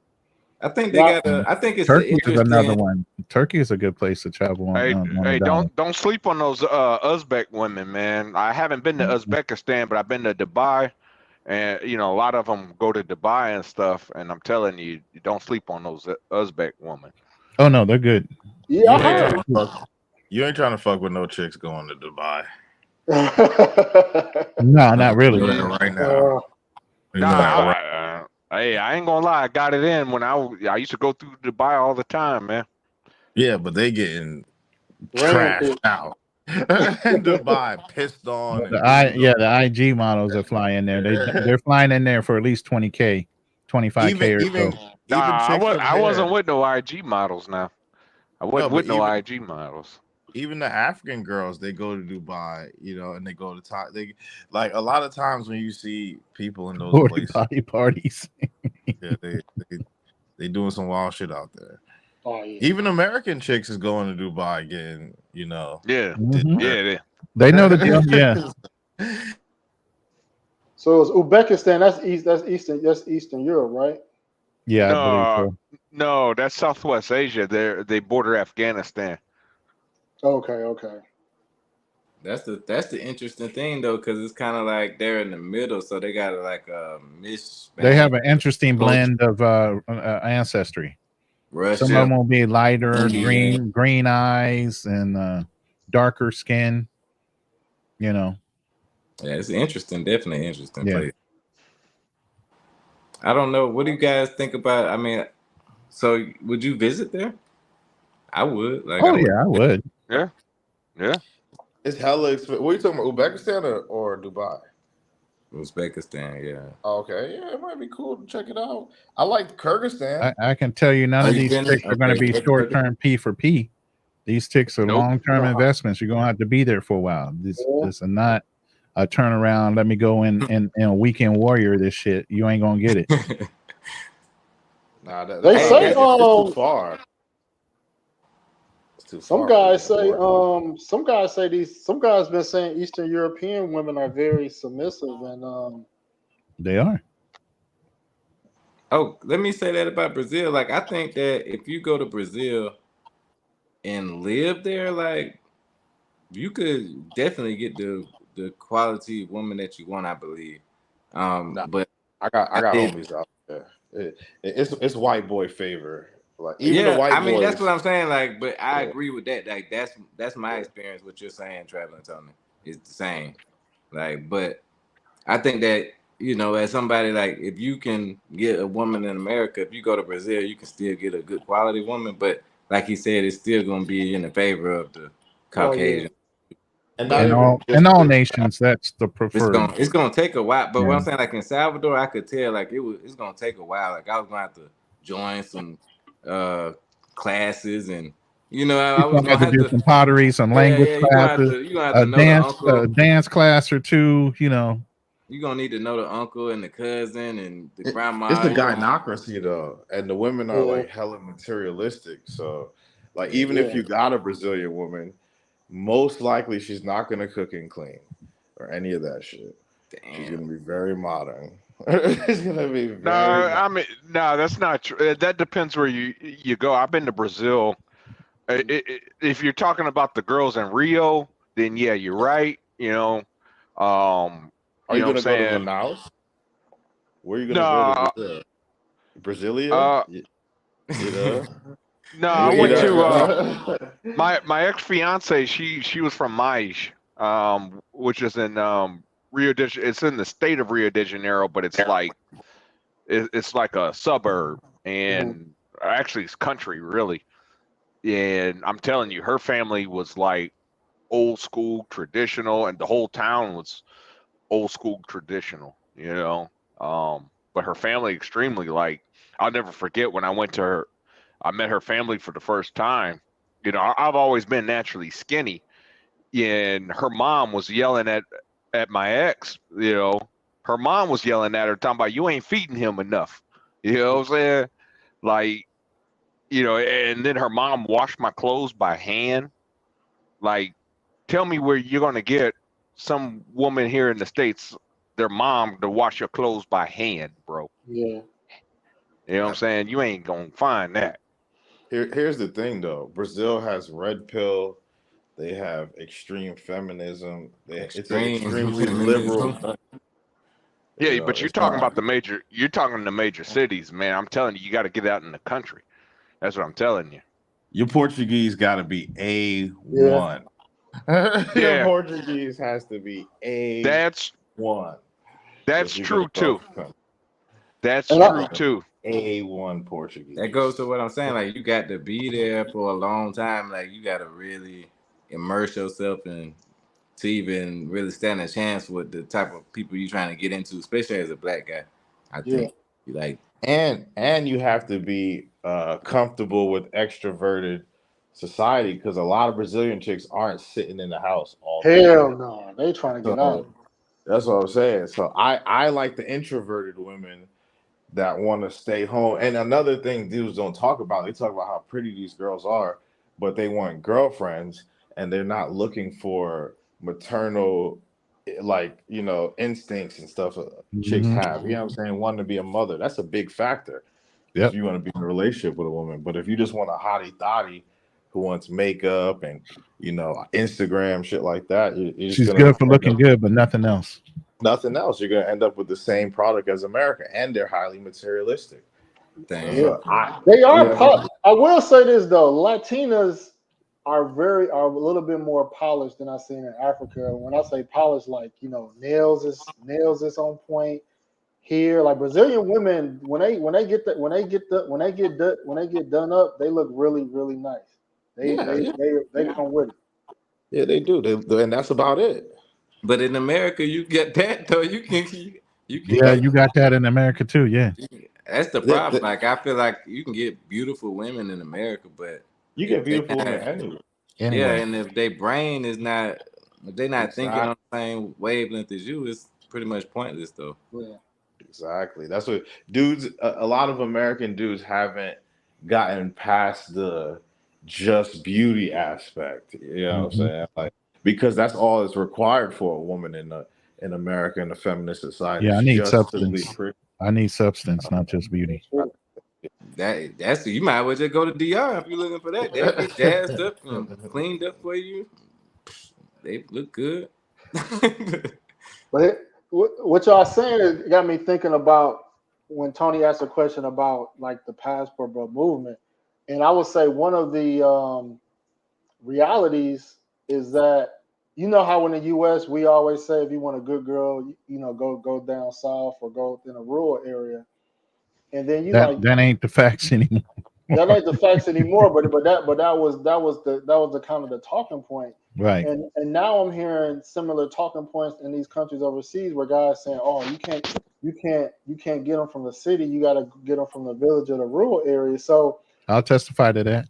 it's kind of it's kind of in one way it's disappointing because it's like, well, like what's the point of saying this country has better options if you still got to go to the rural areas in that country? You know what I mean? But you have to look at the fact that the American hemisphere has influenced so many people. Western hemisphere has influenced so many people worldwide. Hence why so many people want to come here not only just to earn the American dollar, but live the American experience. You know what I'm saying? So you have to look at that too. We are overwhelmingly the country of choice when it comes to other countries wanting to be like us. Mhm. So I'm gonna unfortunately, we've play devil's unraveled advocate. some of those societies. So I'm gonna play devil's advocate. So if you telling me that if I go to, let's say, Tanzania or Brazil, and you saying, well, if you want a good girl or certain type of woman, you got to go to the rural areas or the village or whatever, then I might as well say, well, let me just apply that same logic to the U.S. I might as well go And you to the can, rural yeah, area. You know, you can. I don't But agree with that. yeah, I agree with it too. I've dated women in America. It's not like I haven't stopped dating women in America. No, I don't agree with that either. No excuse. Like when people, because I've had people tell me, "Oh, you in Brazil, you got to go to Belo Horizonte, go in the woods for a couple clicks, turn left, look under a rock," and that's what I'm not doing all that. You know what I'm saying? You should be able to meet girls from the villages in the major city for college and shit like that, and they should still be, quite compliant, especially if they're in their early 20s. Well, You know what I'm you saying? got to remember though, female nature is female nature no matter where you go, and as long as you got passport bros going to these countries, like I said, they got options, and anytime a woman has options, you see what I'm saying? Things begin to change. I think They get corrupted. That doesn't apply to like, so okay, let's say you're an expat, right? And you got your girl living with, you know what I mean? You've been with her a couple years with the whoop. I pull up and I'm offering her $500 to sleep with me. But she understands if she does it, it's over. The lifestyle she had with you is gone. You know what I'm saying? Do you think they're gonna do that? No, most likely not. Especially if they come from a good family. No. Now in the vacation cities like Patia, Cartagena, Angeles City, yes, that will happen, but those are escorts. You know what I'm saying? Those are not like Yeah, any type of semblance of normal girl. You know what I mean? yeah, and it's going to be you and about 5 other dudes that Right. are her boyfriends. But in these countries, you restrict your girl's access to even like dealing with people. For example, like I have, I could go get my girl's phone right now. You know what I'm saying? I'm like, but she can't do the same. Yeah, man. I go unlock it, do whatever I want. Yeah, man. and I It's let just chicks know that too. Like I could go through your phone, but you can't go through my phone. They like, well, why? I said because that's the benefit of me being a man. I didn't even have to explain that. In the patriarchy is just what it is. You know what I'm saying? I mean, even with me, I mean, I conduct business. So a lot of females you might think is trying to hit up on me because of personal matters. It could be business, and you're just misconstruing what you're hearing. Because in business, people flirt. You're right, Tony. You don't have to explain. You're right. It's been times where I just because I'm not used to being in that mindset of from a patriarch standpoint. But times are where I have just told, let's say, a chick from Africa, like this is how it's gonna be, and no explanation. A lot of times they were just like, okay, no pushback, no nothing. Yeah, man. That's why I love it, man. I don't deal with attitude and shit. Too many, you know what I mean? Like, you're not gonna interrogate me. Yeah. And I Yeah, pay all the unfortunately, you're not bills. going to get that in the Philippines. You get highly jealous females in the Philippines. Yeah, I was married to a half Yeah, Filipino. I mean, you're their meal ticket. Of course, they're going to get jealous. No, it's not even that. It just they're very possessive once they have you. Yeah, I mean, It's not that's what I about mean. them worried about you leaving per se. But I mean, that's exactly what it is. You know what I'm saying? They're afraid that So you think it's the from a next girl. scarcity mindset? They just think you're just going to have a whole bunch of girlfriends, or they're going to lose you based on the fact that you're a big earner. But in the That's Philippines, a lot of their yeah. men cheat, so they already have trauma. No, I mean, and I agree with that. But like I said, you got to remember, you know what I'm saying? She's trying to, you're the meal ticket. You know what I'm saying? And We're meal tickets all over the world. What you mean? Every man that gets with the chick by hypergamy dictates we're the meal ticket. yeah. But if I'm the sole provider, I'm not taking too many opinions and shit. I'm just keeping it real. You know what I mean? Well, I understand that. I take some input, but it's still going to be my call on how it's going to function. Input's cool, Yeah. but you're not going to be demanding anything. Not where I've been. Yeah, I'm the same way. Like, I'll take your input. It'll be advisable, and I might change a couple things, but it's not going to function the way you think it's going to function.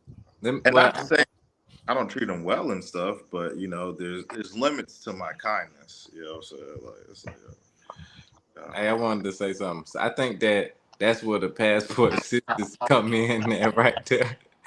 I think that they see that in the passport bro movement, and they like that, so they like, well, shit, I got a job. I can go overseas and get a guy.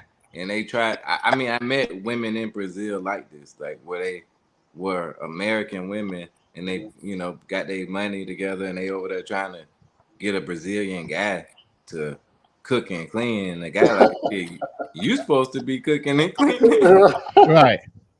You the sugar mama, and you still gonna do your feminine duties. You know what I'm saying, bro? So now they providing and they cooking and cleaning and doing everything. And they ain't saying a word, but they wouldn't do it here in America. No, they can't take it. They can't take it. They come out here too, and they get crunched up.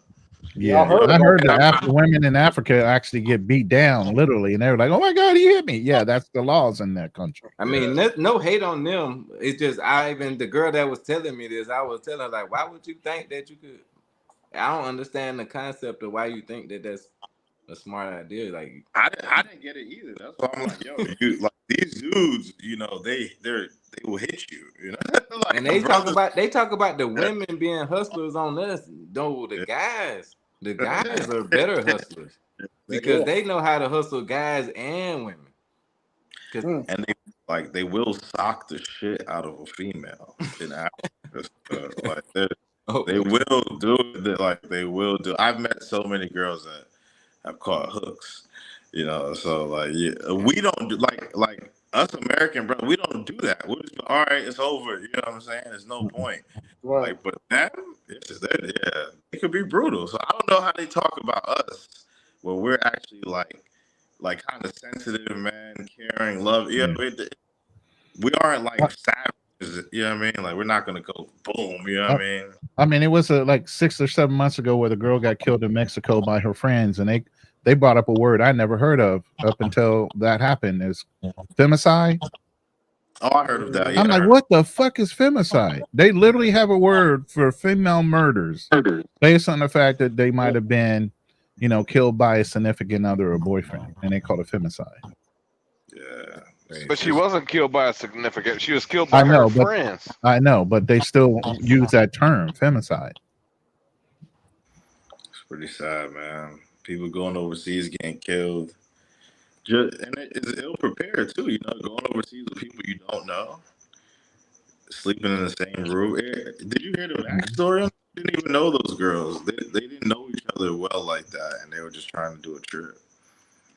Yeah, that's the most dangerous part. You don't know who envies you and who doesn't envy you, and you're just taking trips with people randomly. Always better to stay by yourself.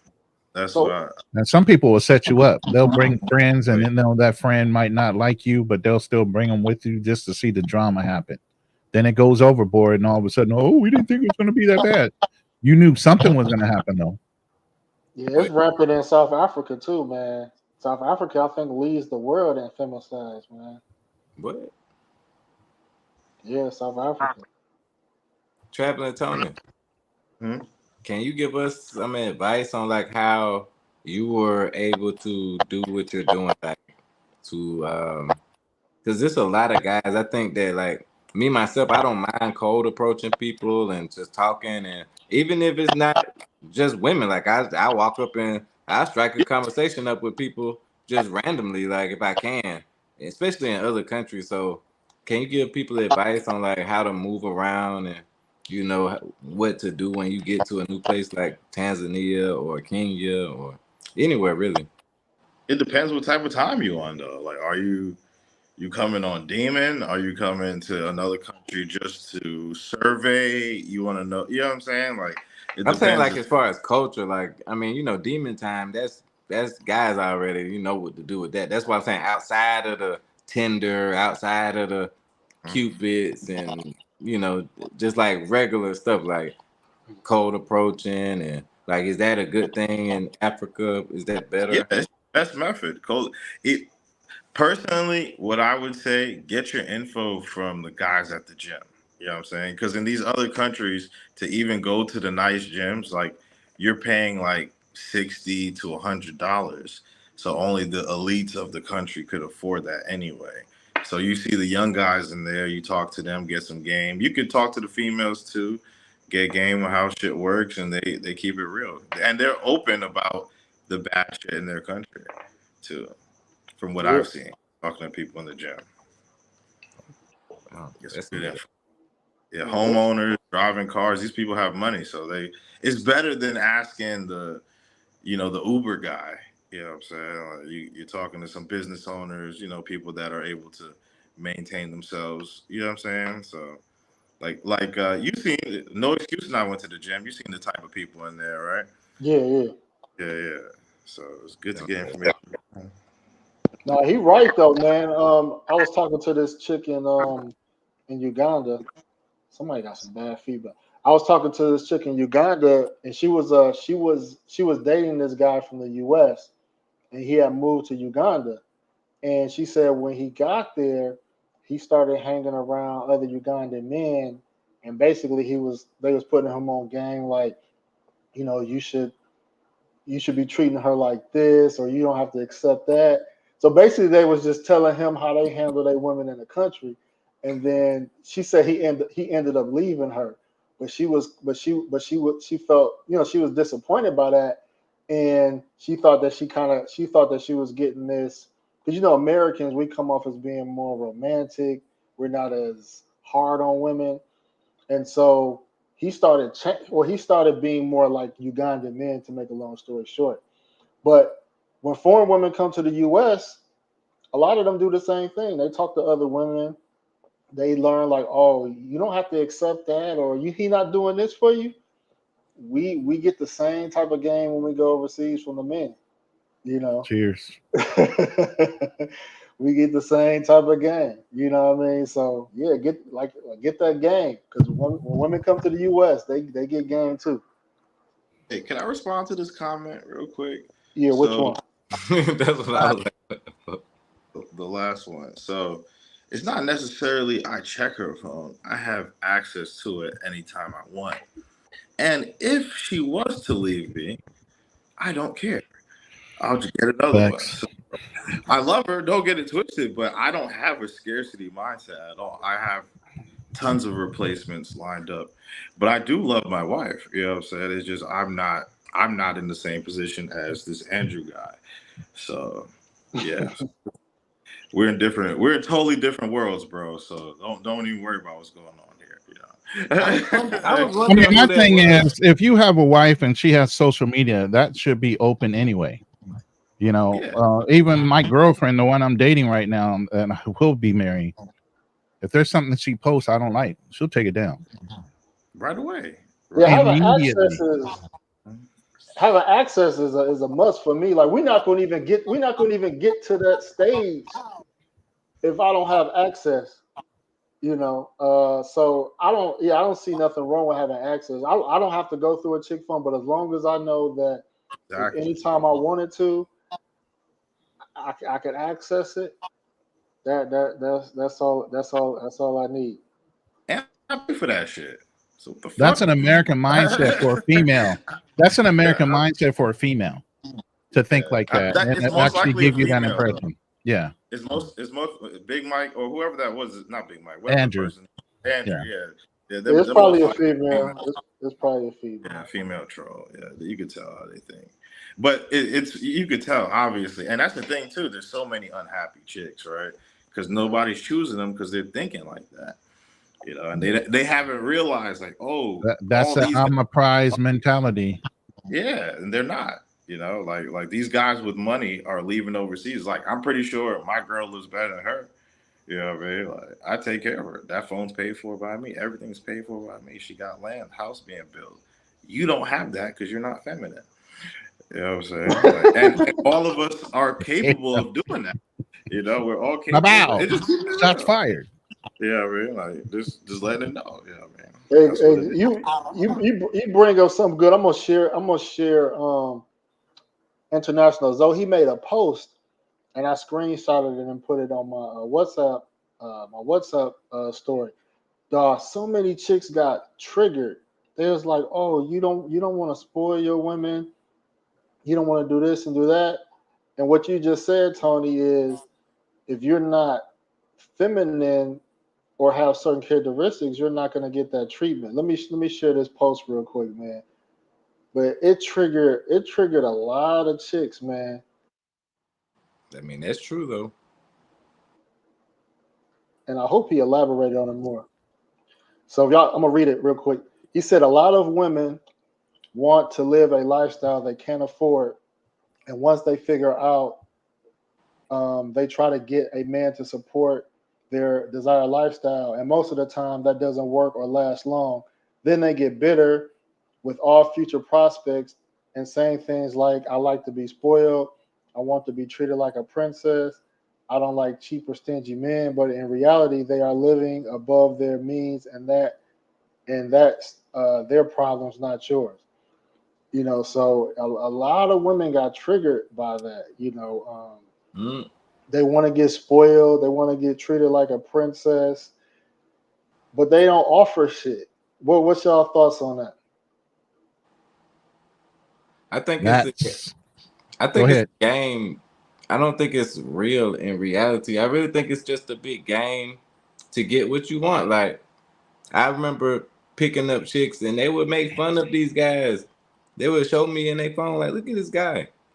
He want to take me out to eat and he does this and that. But she riding with me. She want to go on with me. Like these girls, I mean, they say things, but I mean, you can't take uh I don't know what the saying is. You can't take a wolf at his mouth or something like that. You can't listen to what they saying and think that because we notice like if you talking to okay, so I'm not gonna say all women, but if you talking to a lot of women, they try to change what you're saying because you might could say it directly, but they're gonna change your words because they're trying to figure Hmm. out what you're trying to say because Right. Right. that's how they operate.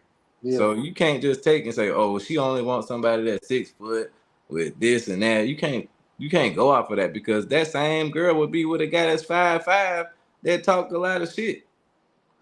So it's Yeah. just people like who they like and they get with what they like. I mean, they get with who they can, but they still have in their mind that they want this other person, this perfect person.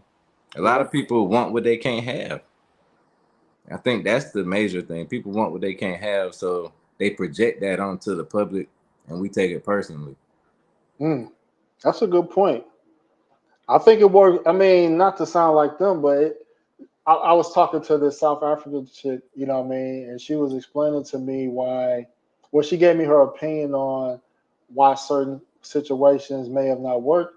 And one of the harsh realities she mentioned was that, you know, somebody may be perfect for you, but you might not be perfect for them. Right. You may not qualify. And this is a reality too. Like, we'll tell women they don't qualify for a lot of things, but a lot of men don't qualify for certain women either. You know what I mean? A lot of guys in the passport bro space want 9s and 10s, and you know, take away money. A lot of guys don't qualify for 9s and 10s. You're not gonna get a 9 or 10 if you got titties. It's just what it is. It's just the truth. It's just the truth. It's not gonna happen. Yeah, but but the thing is, though, you talk about qualifying. It's like, okay, when it comes to a man, right? You know, we got to go out there. We got to get that 6-figure job. We got to have assets. You know, we got to have you know, set ourselves up, you know, to be a homeowner and all this other stuff to qualify for a woman. But you know, at the end of the day, you're talking about, okay, what, you know, I understand a 9 and a 10 is a beautiful woman. Don't get me wrong. It's just, it's like, that's not, I mean, looking beautiful is not, that's not hard work. You see what I'm saying? Like, that's nothing. You know, I mean, you could be born beautiful.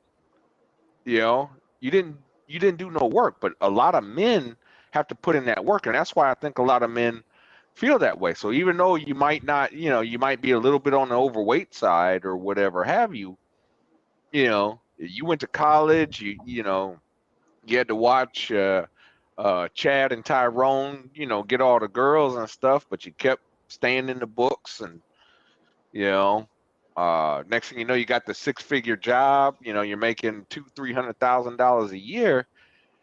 You know, I'd be like, yeah, man, like, what, you know, how do you qualify for me? You see what I'm saying?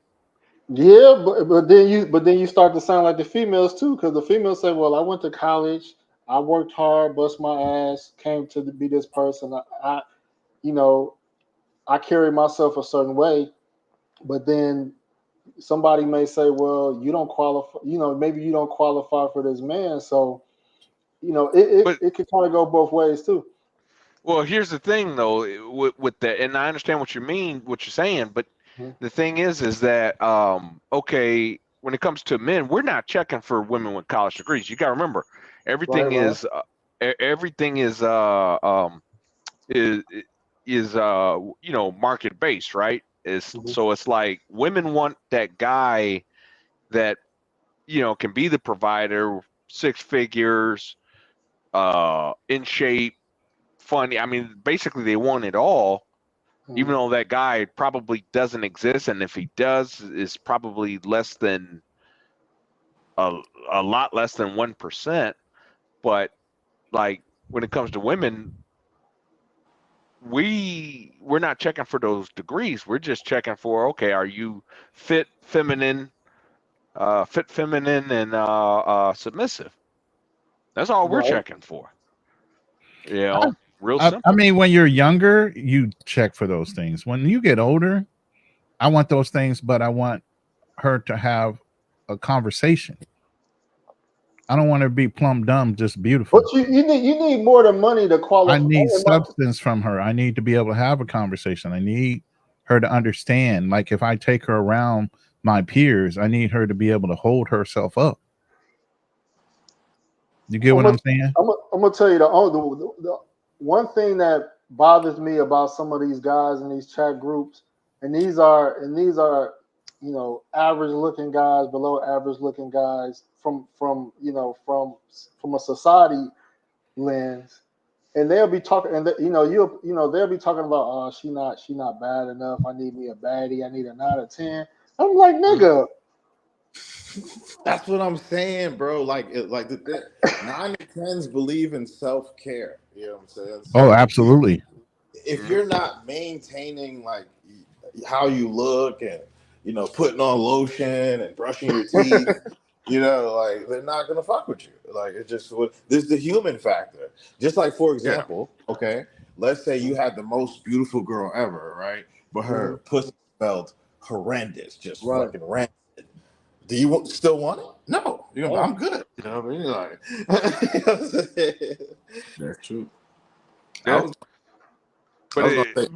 But again, like like I said, when the guy has to, the burden of performance is on this guy to do all this stuff. He had to work his ass off, and all a woman has to do is just literally just exist.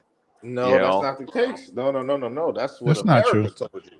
A Yeah. woman's she's supposed to be a homemaker, cook, clean, teach your kids, whoop-de-whoop. When your kid's waking up in the middle of the night, she's supposed to handle it. You stay asleep, shit like that. You don't do any of that work. But let's be real. But let's be real.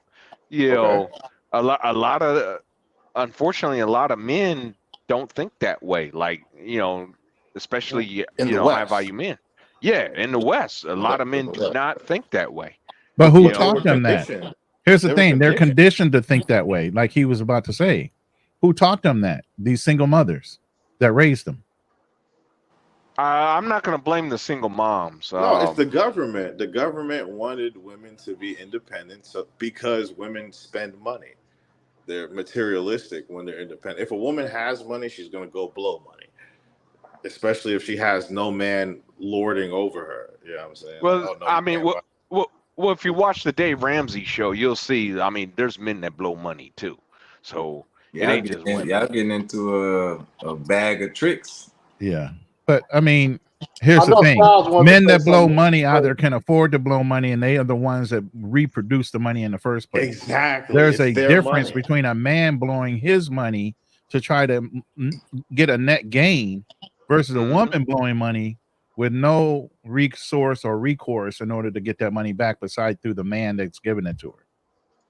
Well, there are men. Obviously, there are going to be people that do dumb shit, right? Just like, even in the most strictest society, there's going to be people who are with the rainbow team, even though it's illegal in the country, right? Humans are still humans.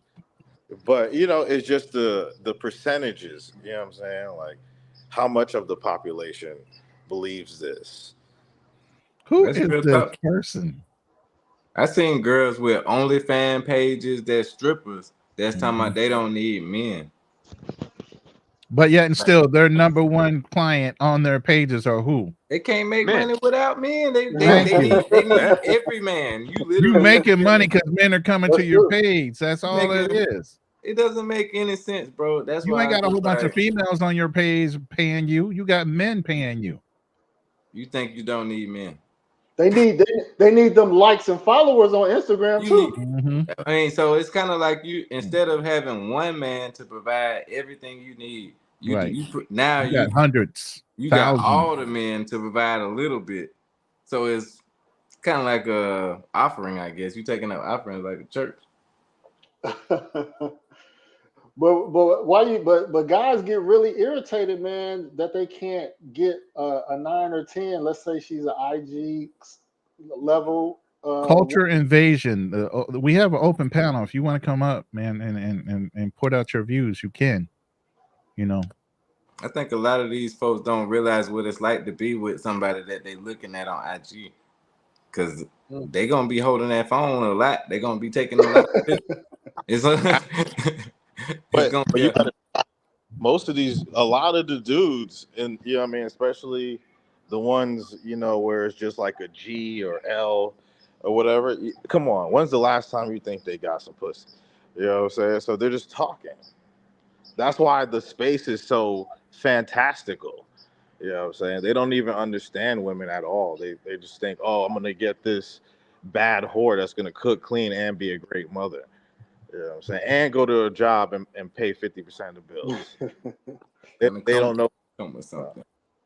There's gonna be some drawbacks, regardless to I think anything that you do, but people, like you said, don't know. Yeah, they don't know what they're getting themselves into a lot of times. I agree with that for sure.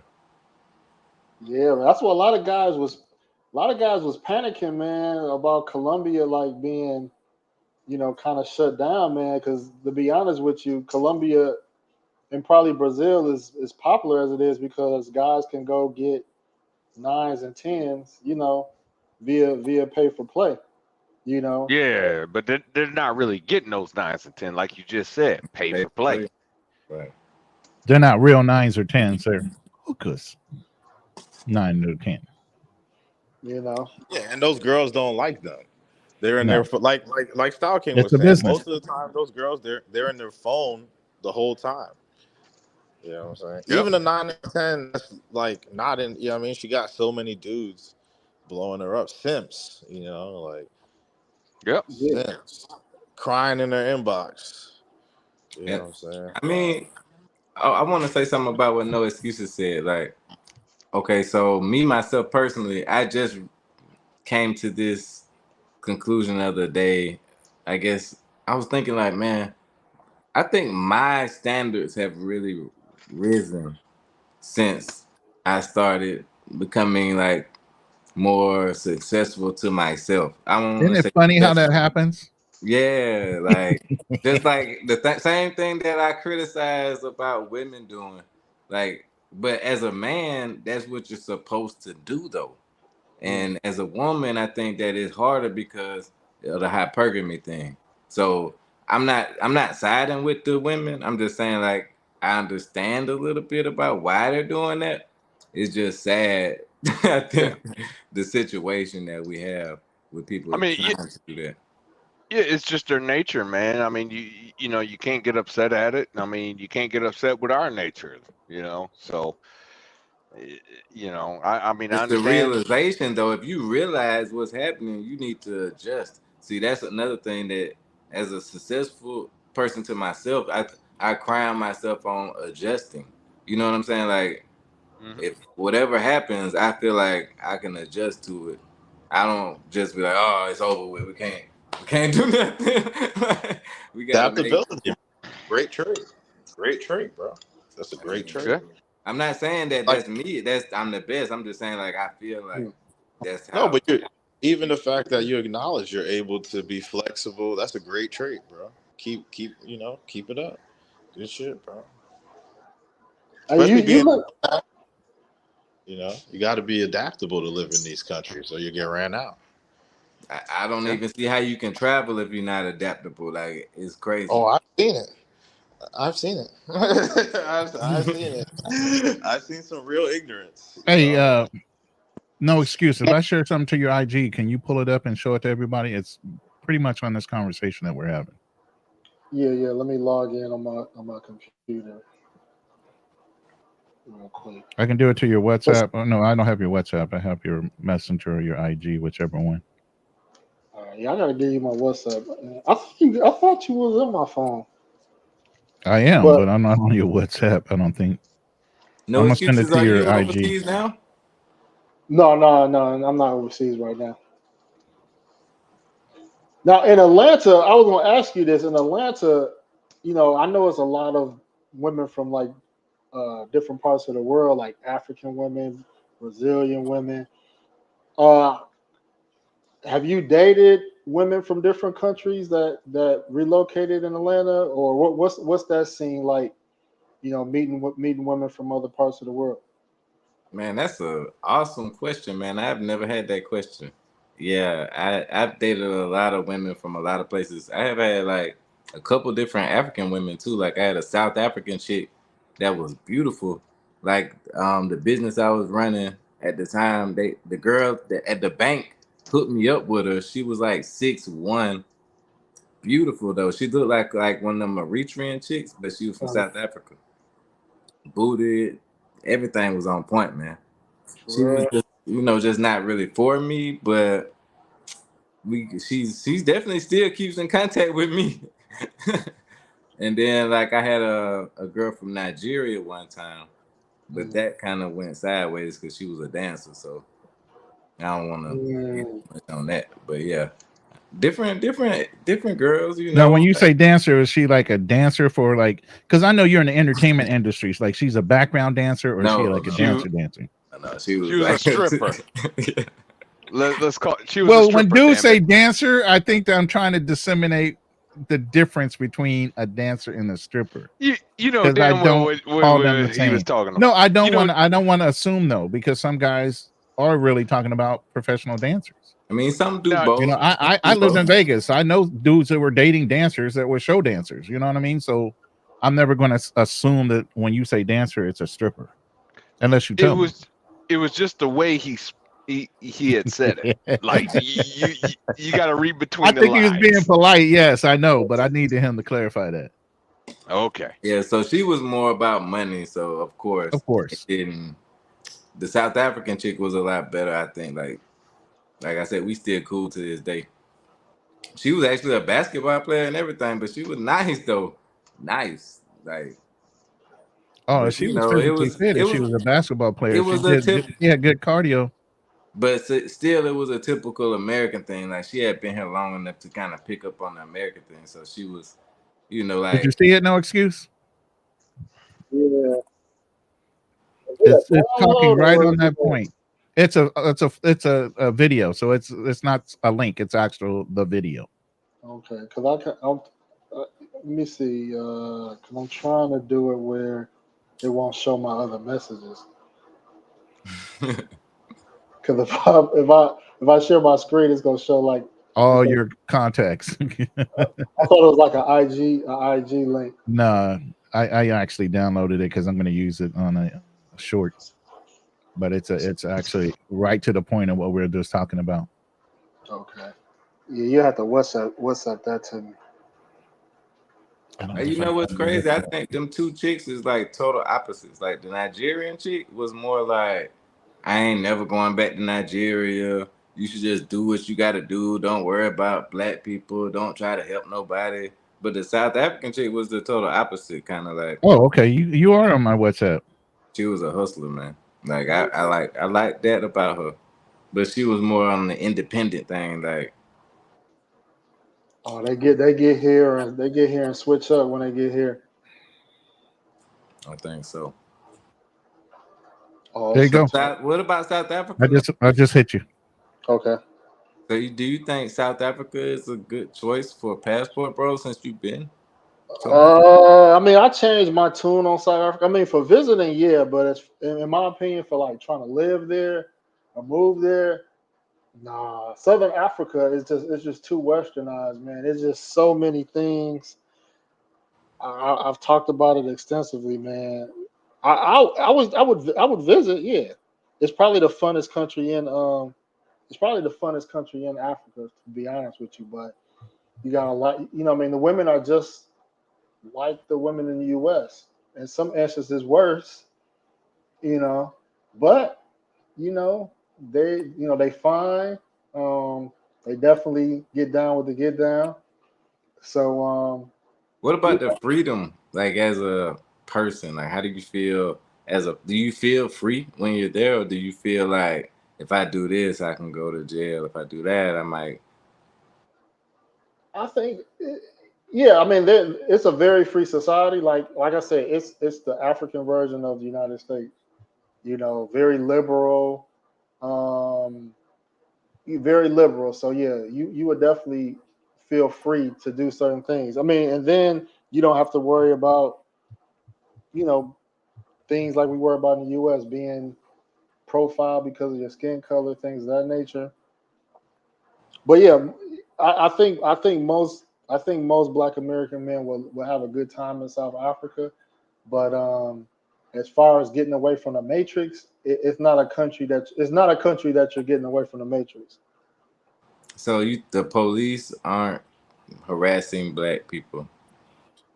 Nah. No, they're all black. I mean, they do have a white. They got white and they had apartheid and all kind of stuff. That's true.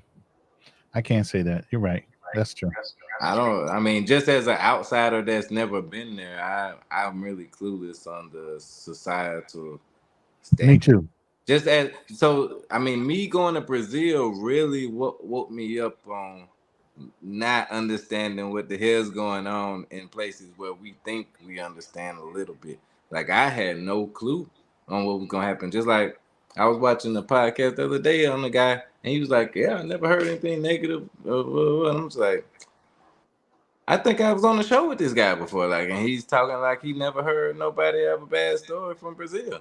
I'm like, I don't think I had a bad story, but at the same time, like, I'm not ranting and raving about it. Like, it was amazing. Like, this is the best place to go. Go spend all your money to go there, because a lot of Yeah, people go into their savings and their, like money that they don't really have to waste, and they spend it to go to places like that. That's a dream destination for a lot of people. Yeah. So that's my point in educating, because you like France, for example. I haven't been to France, but now that you have a second opinion on it, where that people are like, yeah, you might not want to go to France. Now you can think like, do I want to save up my whole life savings and spend it to Right. go there? And be disappointed once you get over there because of the trash and the overpopulation and all the things that people don't realize about France now. Yeah, if you're not doing like a tour, if you're not doing like a tour of Africa where you're hitting different countries and you just gotta pick one, you know, it just depends. Like if you're looking to be an expat or if you just want to just have a good time and just get it out your system, yeah, South Africa, you could just say I went to Africa, cool. But if you really, really trying to, find like a favorite country to frequently visit and to possibly invest there, whether it's living there or South Africa has very cheap land, though, from what I did on research a long time ago. you can find cheap land, but everything. But you gotta understand, there's always cheap land in a location that's not that may not be something you're interested in. East for me is East Africa is like East Africa checks all the boxes for the average passport, bro. Like Kenya in particular.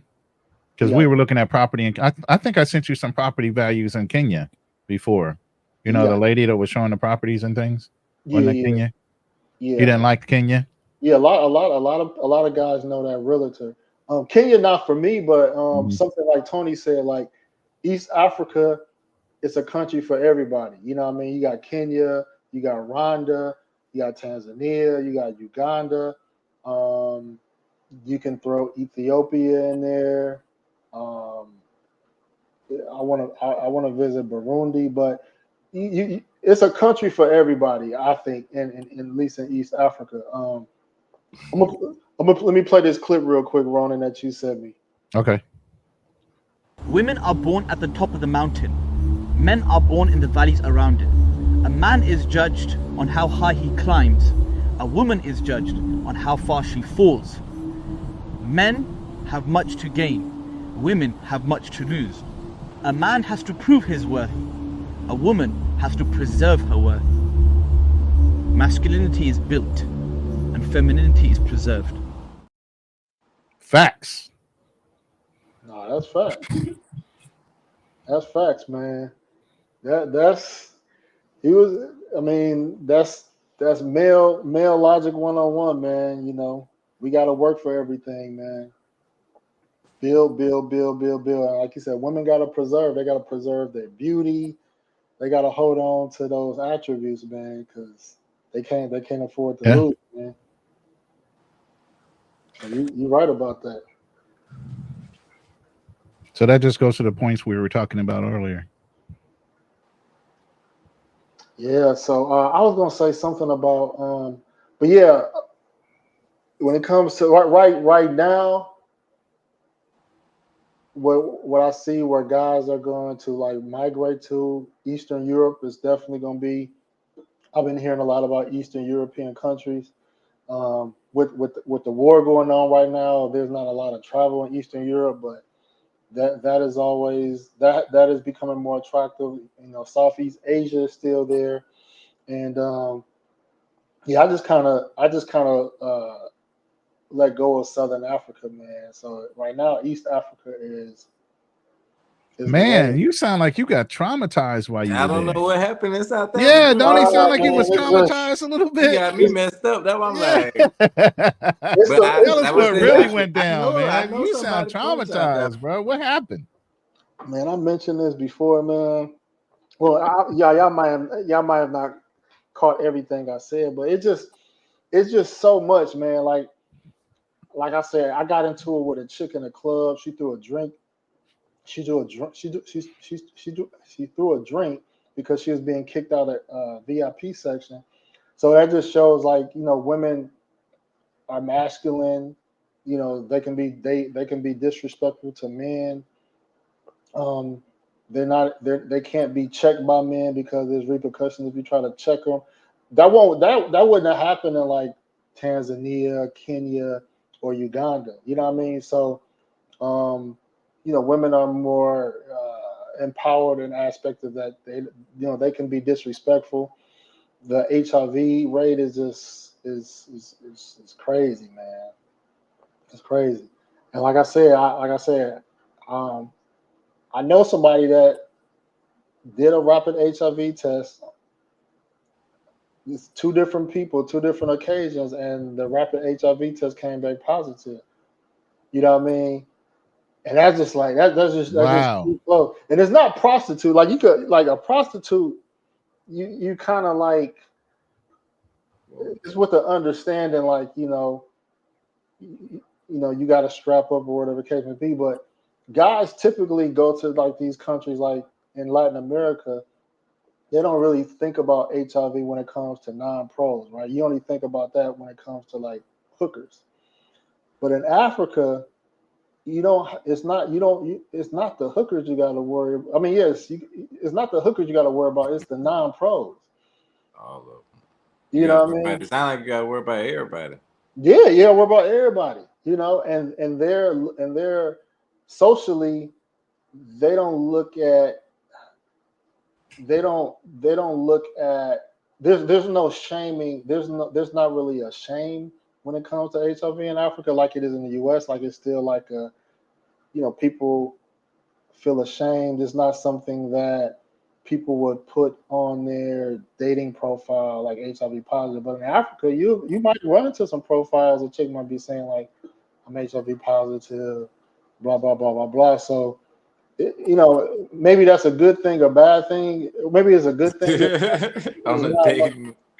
I mean, yeah. people are more transparent and comfortable with that condition. But you know, Southern Africa is, even on the world, even on one of the it's an agency that keeps these statistics.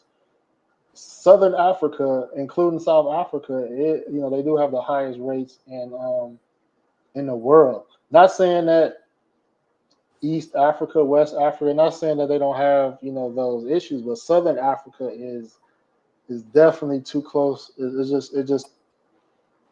just too much. It's just too much. Then you got uh, the cost of entertainment ain't cheap in South Africa. If you really want to impress a girl, you want to take her out, you want to turn up, because Nigerians popping bottles, they spending money. You know what I mean? So women Oh, are so that's really an issue. Like, I've heard that on podcasts, but so they that's a they thing. raise the bar. They raise the bar. You know, having an American passport, a lot of them think that we don't spend money like that. You know what I mean? They think we cheap. I mean, even though a lot of us might have got the money, but our I've seen that in DR. Like, I was hanging with the girl that was my little chick, and she told me, like, when we got back to the spot, that these little grifters was like telling her that I was cheap. And I was like, what? I'm cheap. But that's how they feel, because they were trying to get money. They were trying to get money from me, just for no reason. So they was telling her that I was a cheap person, because they feel like tourists are supposed to be ATM machines. You ask for money and you give it, take it. you on vacation to spend money. That's how they look at it. Yeah, so it's a thing. Which is true. I mean, we on vacation to spend money, but I don't want to. I don't want to. I'll put it like this: I've overspent in Africa.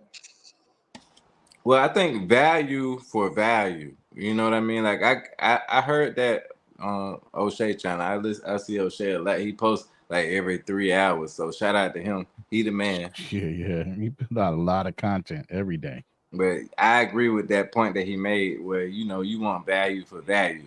I don't. I've even had this in Atlanta. I went to the strip club one time, just late at night, like just to get a couple drinks for before it got too late. I go in there and I get a couple dances from a little chick, and then the next chick come out right before the club about to close or something, and she like, can you give me $50? Like, I said, for what? Like, what for what? Why would I do that? And she's like, cause you gave the other girl $50. She just came to the back and said you gave her $50. I was like, Wow. but she just made the money. Like she danced for the money I paid her. Like, do Right. her job. What the I'm just fuck? gonna hand you 50 for nothing. Man, that's what I'm saying. So people are so entitled these days. They don't understand. Like you have to give value for value. I want Right. value. I'm not just gonna hand around money to people for nothing that I work my ass off for. Like I'm not just born into money. Like, It's like that, bro. I thought the U.S. was bad. Like African culture, they're used to their men just giving them all their money. I mean, It's normal. well, okay, though it's another caveat in the game that we're not talking about too, because you know I am from Atlanta, so Mhm. it's a big scamming culture now instead of like hustlers. Back in the day it was hustlers, but now it's a big scamming culture where people don't value money the same way. Like even when I Mhm. was in DR, living in DR, like I met a bunch of scammers from the United States, and they asking me questions like, "Do you do this and that?" I'm like, "Man, hell no, none of that. Like, I'm good, bro. Like, I guess I'm a squatter, y'all. Like, I'm good. I'm a hustler. I'm from the old school. I don't do none of that, cause I'm trying to be legit. I'm trying to be for real. But Mhm. that's the game though. So when you talking to these younger chicks, they also talk to younger guys, and the younger guys, the only way that they can really play ball with us and be in the same even rooms with us sometimes is by scamming. Mhm. So you have to keep stuff like that in mind too. That Mm. the multi-dimensional space. Yeah, that's true. I mean, if you're getting fast money, I mean, yeah, it's easy to just give it out. Like, yeah, I mean, that's drug money, any type of money. You can spend 10,000 in a club and not think about it because all Right. you gotta do is hit another lick. Yeah, it's like a professional gambler. He doesn't count the chips like that. They He got doesn't look at them as their money. drawbacks too. They Yeah. be broke too though sometimes, like because they got cards and they might not have cash, and it's a lot of other stuff that I see in the game when it comes to that. See, women got it better though because, like you said, a guy can fall off. He could be broke, but a woman can just leapfrog to the next man. So she always getting taken care of. You know what I mean? That's the whole idea behind women leveraging their beauty. You know what I The mean? We longer got to they go can for preserve fast. their beauty, the longer they can still be considered by other men. Hmm. But the East African chicks, they beg though. The Southern African chicks You don't said beg as some much. big. Man, I thought DR was the begging capital, man. Oh East wow, Africa, man, you they will. sound really scarred and traumatized, bro. But I he talking swear to about a whole God. different part of Africa. That's Yeah. different countries now. We Yeah, talking about. East Africa got more of like the beggars and the beggars. Southern Africa, they don't beg as much. You just So it's gotta be able. no. So what you're saying is you can't get parity in East Africa. Like it's no value for value. You got to go a little bit older to get away from the begging. How much older? I want to say like 27, 28 and up. So within the spectrum of before they're not able to give children. Wait, so how much? How much do it cost? I'm sorry, Ronan. My No, bad. no, that's the only question I had. Go ahead. How much does it cost to get from one side of town to the other in like a ride for a chick In what country? in like East Africa pier, like say Kenya, like I would say because sometimes chicks live like 30, 40 minutes away, man. If you like Ubering them or something like that, it could be like $15 each okay, way, okay. depending on how far they are. You know what I mean? All right, my bad. What you were saying, Ronan? No, I didn't say anything. I was just I don't even know what I was saying. I'm old. I sound like Biden right now. What did I say? I'm just thinking like how like if I was there and the chick asked me for Uber money, like what I think, like okay, so $15, okay. You about 15. I don't say. I I don't. mean, do I don't say it guys like that. nowadays have a problem with if they're Ubering a chick to their location so it's easier instead of them driving across I don't have country? a problem with doing it in the United States. So Yeah, I don't have a don't. problem with I it. mean, my thing is, I got to drive all the way across town to pick her up, and then drive to wherever we're having a date. But the date's on my side of town. Why go through the hassle? Put her in an Uber and wait until she gets to the house, and then drive to the location we're gonna have the date at. You know what I mean? I don't like doing it if I gotta do it every day. You know what I mean? If you rotating through women and you gotta spend Oh time. yeah, if you running 4 and 5 dates a week and you got to Uber them all, yeah, I get that problem too. That's a whole different issue, though. Yeah. You got some whole other issues going on at that point, though. Like, you know, there's nothing wrong with that. You know, we all and probably tried to do that or been there, but that's not something that you want to sustain for a long time. But that's why places like I want to say like places in Colombia, DR is cool because chicks are usually traveling a short distance.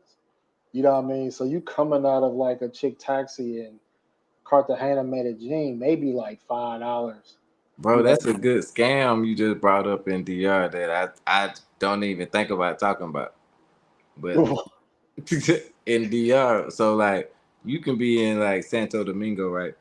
Mm-hmm. And you talking to a chick online, and she'll be like, she in Santo Domingo too. So then, salute. She'll say she's in the same city as you, but then as soon as she gets your WhatsApp and y'all start talking on WhatsApp, then she'll say, I'm in a different city, and she'll delete y'all conversation and block you online on the little chat. So Wow. then now you might not remember because you're talking to a couple of chicks, right? So now you might not remember that she said she was in Santo Domingo. So now, now you're confusing your women. Yeah, so now she'll say she's in San Pedro. So now she need money to get to you. So now you sending her $40, $60 to get I ain't there. sending her shit. Oh, I ain't sending shit. But if I'm booking something, I'm booking it on my account so they come straight to me. Yeah. I don't book anything and give nobody money. I've never done it myself. Yeah. I've never paid myself for none of this. I'm just saying it's been tried on me before, and I know I'm just like that's crazy. But why would I do that? Like, nah. I got finesse. I got finesse one time in DR, man. It was for $10, but it was still a finesse. I had a chick. I think she was in San Pedro, and I was going to Punta Cana. You know, Punta Cana. You know, like there's only buses run certain times of the day getting to Punta Cana, and I really, I wanted to smash. So she was just like, I ain't got no money to get there.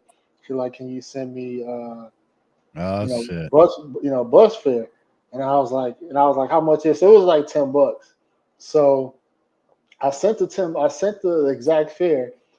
This bitch go get the money and then gonna say I had to pay my taxi driver to take me to get to basically she said I didn't send enough. I'm like, man, hell no, man. So she took a taxi to get to the bus. Well, she said to get to you, and there wasn't enough. She took a taxi to get the money from Western. You sent to Western Union. Oh, okay. Bro, not a Western Union Poppy. Not a Western Union Poppy. Reformed.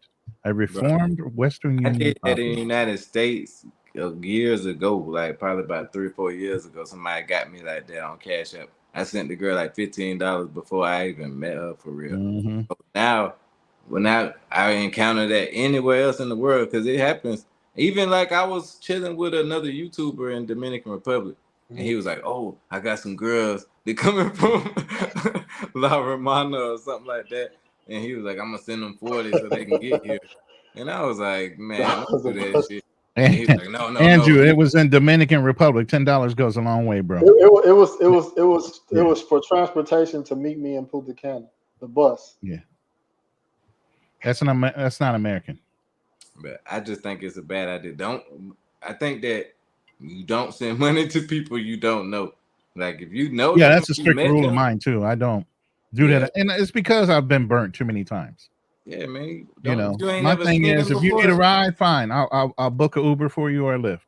bro. If Give me you a then that's location. kind of a I'll book desperate it on thing, my account. That means you got Hey, to get in the vehicle. I got finesse with that too. Yeah, you don't Uh, get in the vehicle, and that's fine. You know, it is what it is. But But then they you're kind not of think gonna about it like, bro, right. that's kind of a desperate move anyway. You sending money to somebody you don't even know, and they just because they plan on you, they could just change their mind and not show up, and now they just And that's happened. that's a whole business Yeah, though. Think that's a about that. whole Like, side it's a whole hustle. Yeah, business. Man, I had yeah. this chicken Medellin. I had this chicken Medellin, right? Like I hooked up with her. She, what I mean, I hooked up with her, and I don't know. I think she got mad at me because I went to go see another chick. So she was supposed to see me the next day, and she was like, "All right, give me an Uber to come to you." And so I was staying in like this area called Parque Jerry. So she got in the Uber, but she got dropped off. But she told the driver to let her out somewhere else. So I'm like, this bitch. You, Damn, she got you, damn, goddamn. I said, I, damn, you live and you learn though, for real. yeah. Yep. Damn, she got down on that. That was smart on her part, I guess, but not though. That's crazy. Yeah, so Damn. you got to be up on your toes, man. But hopefully I done seen all the tricks, man. That's definitely one of the tricks that you need to be cognizant of. But I got that one chick in Santa Domingo and DR back though. 'Cause some guys was like, man, let it go, man, take that L, bro. I was like, no. He said, I I was like, refuse. no. I said no.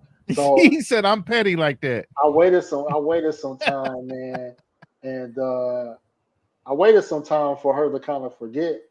And I was like, yeah, I'm coming out there. It was something I told her, but I was like, I'm gonna send you some money. And so I had sent her a fake Western Union a fake Notification. Western Union Yeah. reference number. And I was like, yeah, I just sent this to Western Union. Just so she could waste her time and money going up there and wasn't them up there. Like, bitch, don't ever play with Petty. me. Don't let Petty. don't Petty ever ass. You know she got to check it out. She ain't gonna not check it out. got her ass back and blocked her after that. That's the whole point. 100% is the fact that the underlying reason why these individuals resort to scamming is because they don't want to work hard and they rather get it from somebody they feel like has the money. And a lot of these foreign women think that we have printing presses here in America and we just print off money as Think fast as about we it. can. You Think know what I about mean? We don't have to go and earn it ourselves. We can just print it off like that. if you can take $30-$40 from each person, if you can get three Exactly. people a day and you live in the DR, that's great. That's great That's good income. money. Yeah. Then you got a couple Western Union poppies on the hook where they're dropping cash to you or Western Union you once a month. But think I about mean, this that's could a be whole side guys. This hustle. could be Yeah. a guy. You could Yeah. be literally talking to a guy with pictures of a girl. Mm-hmm. I mean, a lot of Catfishing guys is a are, real thing and it's a big business in Nigeria. You could be talking to a dude being catfished with female pictures all over your Facebook and everything else. The number one thing I tell people if I'm going to talk to them, you need to FaceTime me. I need to VCU, video call me. I don't want no voice call. I need a real live interactive voice call. If you can't do that within 5 minutes of me meeting you, I'm deleting them. Yeah. you're right. I'm rude like that. As soon as they I say don't no, give a you fuck got what to you look block like them. because that ain't really Put them you. out of That's there. somebody else. Boot them out. Let me I see, agree. man. But yeah, man, I'm gonna check out, man. I appreciate y'all coming up, man. Any travel plans? I know you. Yeah, what's y'all travel plans for the rest of the year? Just so people. Philippines. That's me. When you Philippines. I going? might hit it once or twice. I'm gonna go in September, and I might hit back by December, and then I'll be. My travel plans by 2025 is shipping container, load my truck, and whatever household goods I want, and I'm drop shipping that shit over to the Philippines. I'll be in the Philippines full time in 2025. Okay. Then. So in September and December will be more about scouting land, meeting the chick I'm going to be talking to, and being with there, and arranging what I'm going to do and where I'm going to stay. So by the time I move in May of next year or April of next year, I'll already know the destination where I need to have the shipping container sent to. Shipping container's only $5,000 or something like that. So you can put a truck in it, and I have an SUV. So I can load my SUV into it and whatever household goods I want, and just have it dropped on a property wherever I go in the Philippines. And it can be a secondary storage unit, or I can actually convert it into something usable once I get the land. Okay. They finna do it big out there, bro. Yeah. Shout out to Ronin, man. Oh man, what about you, man? What's your any travel plans for between now and the end of the year? Definitely. Like I said, I want to visit Ecuador and Mexico. I've been looking at Mexico as well. I was trying to get QB up here. He disappeared. He said be back in 20 minutes. So that's the Mexico expert right there. For real? Yeah, QB passport flexing. Check out his content. I think we got a couple of contacts in common. I know a couple of people that say they know him. So I think that I will be traveling on a different road now. You know, hopefully I can get some content for people that haven't really been to. I know you've been to Brazil. You haven't been to Colombia yet. Have you ever been to Mexico at all? Actually, no, I haven't. So that's gonna be a different thing. Like I'm interested in trying different things. I still want to go to Africa, definitely, but for right now, still trying to work on this deal that I'm pursuing. I think that I got it. The closer it's gonna be more. Well, that's more important right now because that's your resources. That's your, Yeah, I'm trying to secure a little bag for the future. So, it's a little different right now with the market and everything. Like, it's complicated. So, real estate market is not fun right now. It's ever changing. Yeah, man. I just want to say anything that I've ever said about investments is purely opinion based. I've made several disclaimers for other channels so that people understand whatever's being said on the channel is not necessarily the opinions. It might not be my opinion when you talk to me later. Shit changes. So yeah, it always changes. Yeah, absolutely. So I just want to say thank y'all, man. Ronin, appreciate you. No excuses, man. Y'all really solidify the game for people like me, being new in the space, doing my thing with the music and the YouTube. And like I said, when you do things right, it's good to give you your flowers now. Put your info in the back check because I'm gonna be in Atlanta later this year, man. One of my fam, he make beats. He's in the music, man. So I'm gonna work up some things so people can get music for their YouTube. You know what I mean? Because unlicensed. Yeah, I'll be looking for that. Yeah, I'll be looking for that theme music too. I'm gonna be needing to chop it up with. I already got you first on the list, King, because I know you. Hey, bro, I got you, man. Whatever y'all need, man, just let me know. And, we're gonna connect on the music stuff though, because I got some peoples down in the A. So. Oh shit, that's where I'm at. So yeah, that'll be really good. I'm willing to work with anybody, man. That's willing to work, man. I'm a hustler, so let's do it. All right, sounds good, man. I'll check y'all brothers out, man. All right, no excuse. I appreciate it, brother. It was a good. Actually, this is a great conversation because it even gets my mind going because I know what my plans are. But it's always good to hear from other people that have already done it and people that are looking to do it as well. So this is a great topic and probably needs to be touched on several times. You know what I mean? All right, for sure. Peace out. Go live. Go live again, bro. Who? Hold on. When you going live? Let me end the stream. We can talk on the back end. All right. Yeah. Got the flight book, it's a library.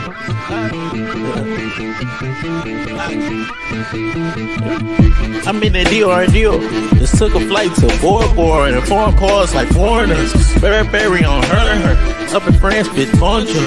I been come to go so we going Paris tomorrow. Only Paris we carry, spin at the mall. We doing the same alone. My diamonds be saying, add some more change. That's the same alone. Dripping all the way from home and taking the wrong. Got the flight book, it's a library. We ain't flying solo. Tune in to the show. It's the Passport Bros. No excuse entertainment. Jay Slay on the show.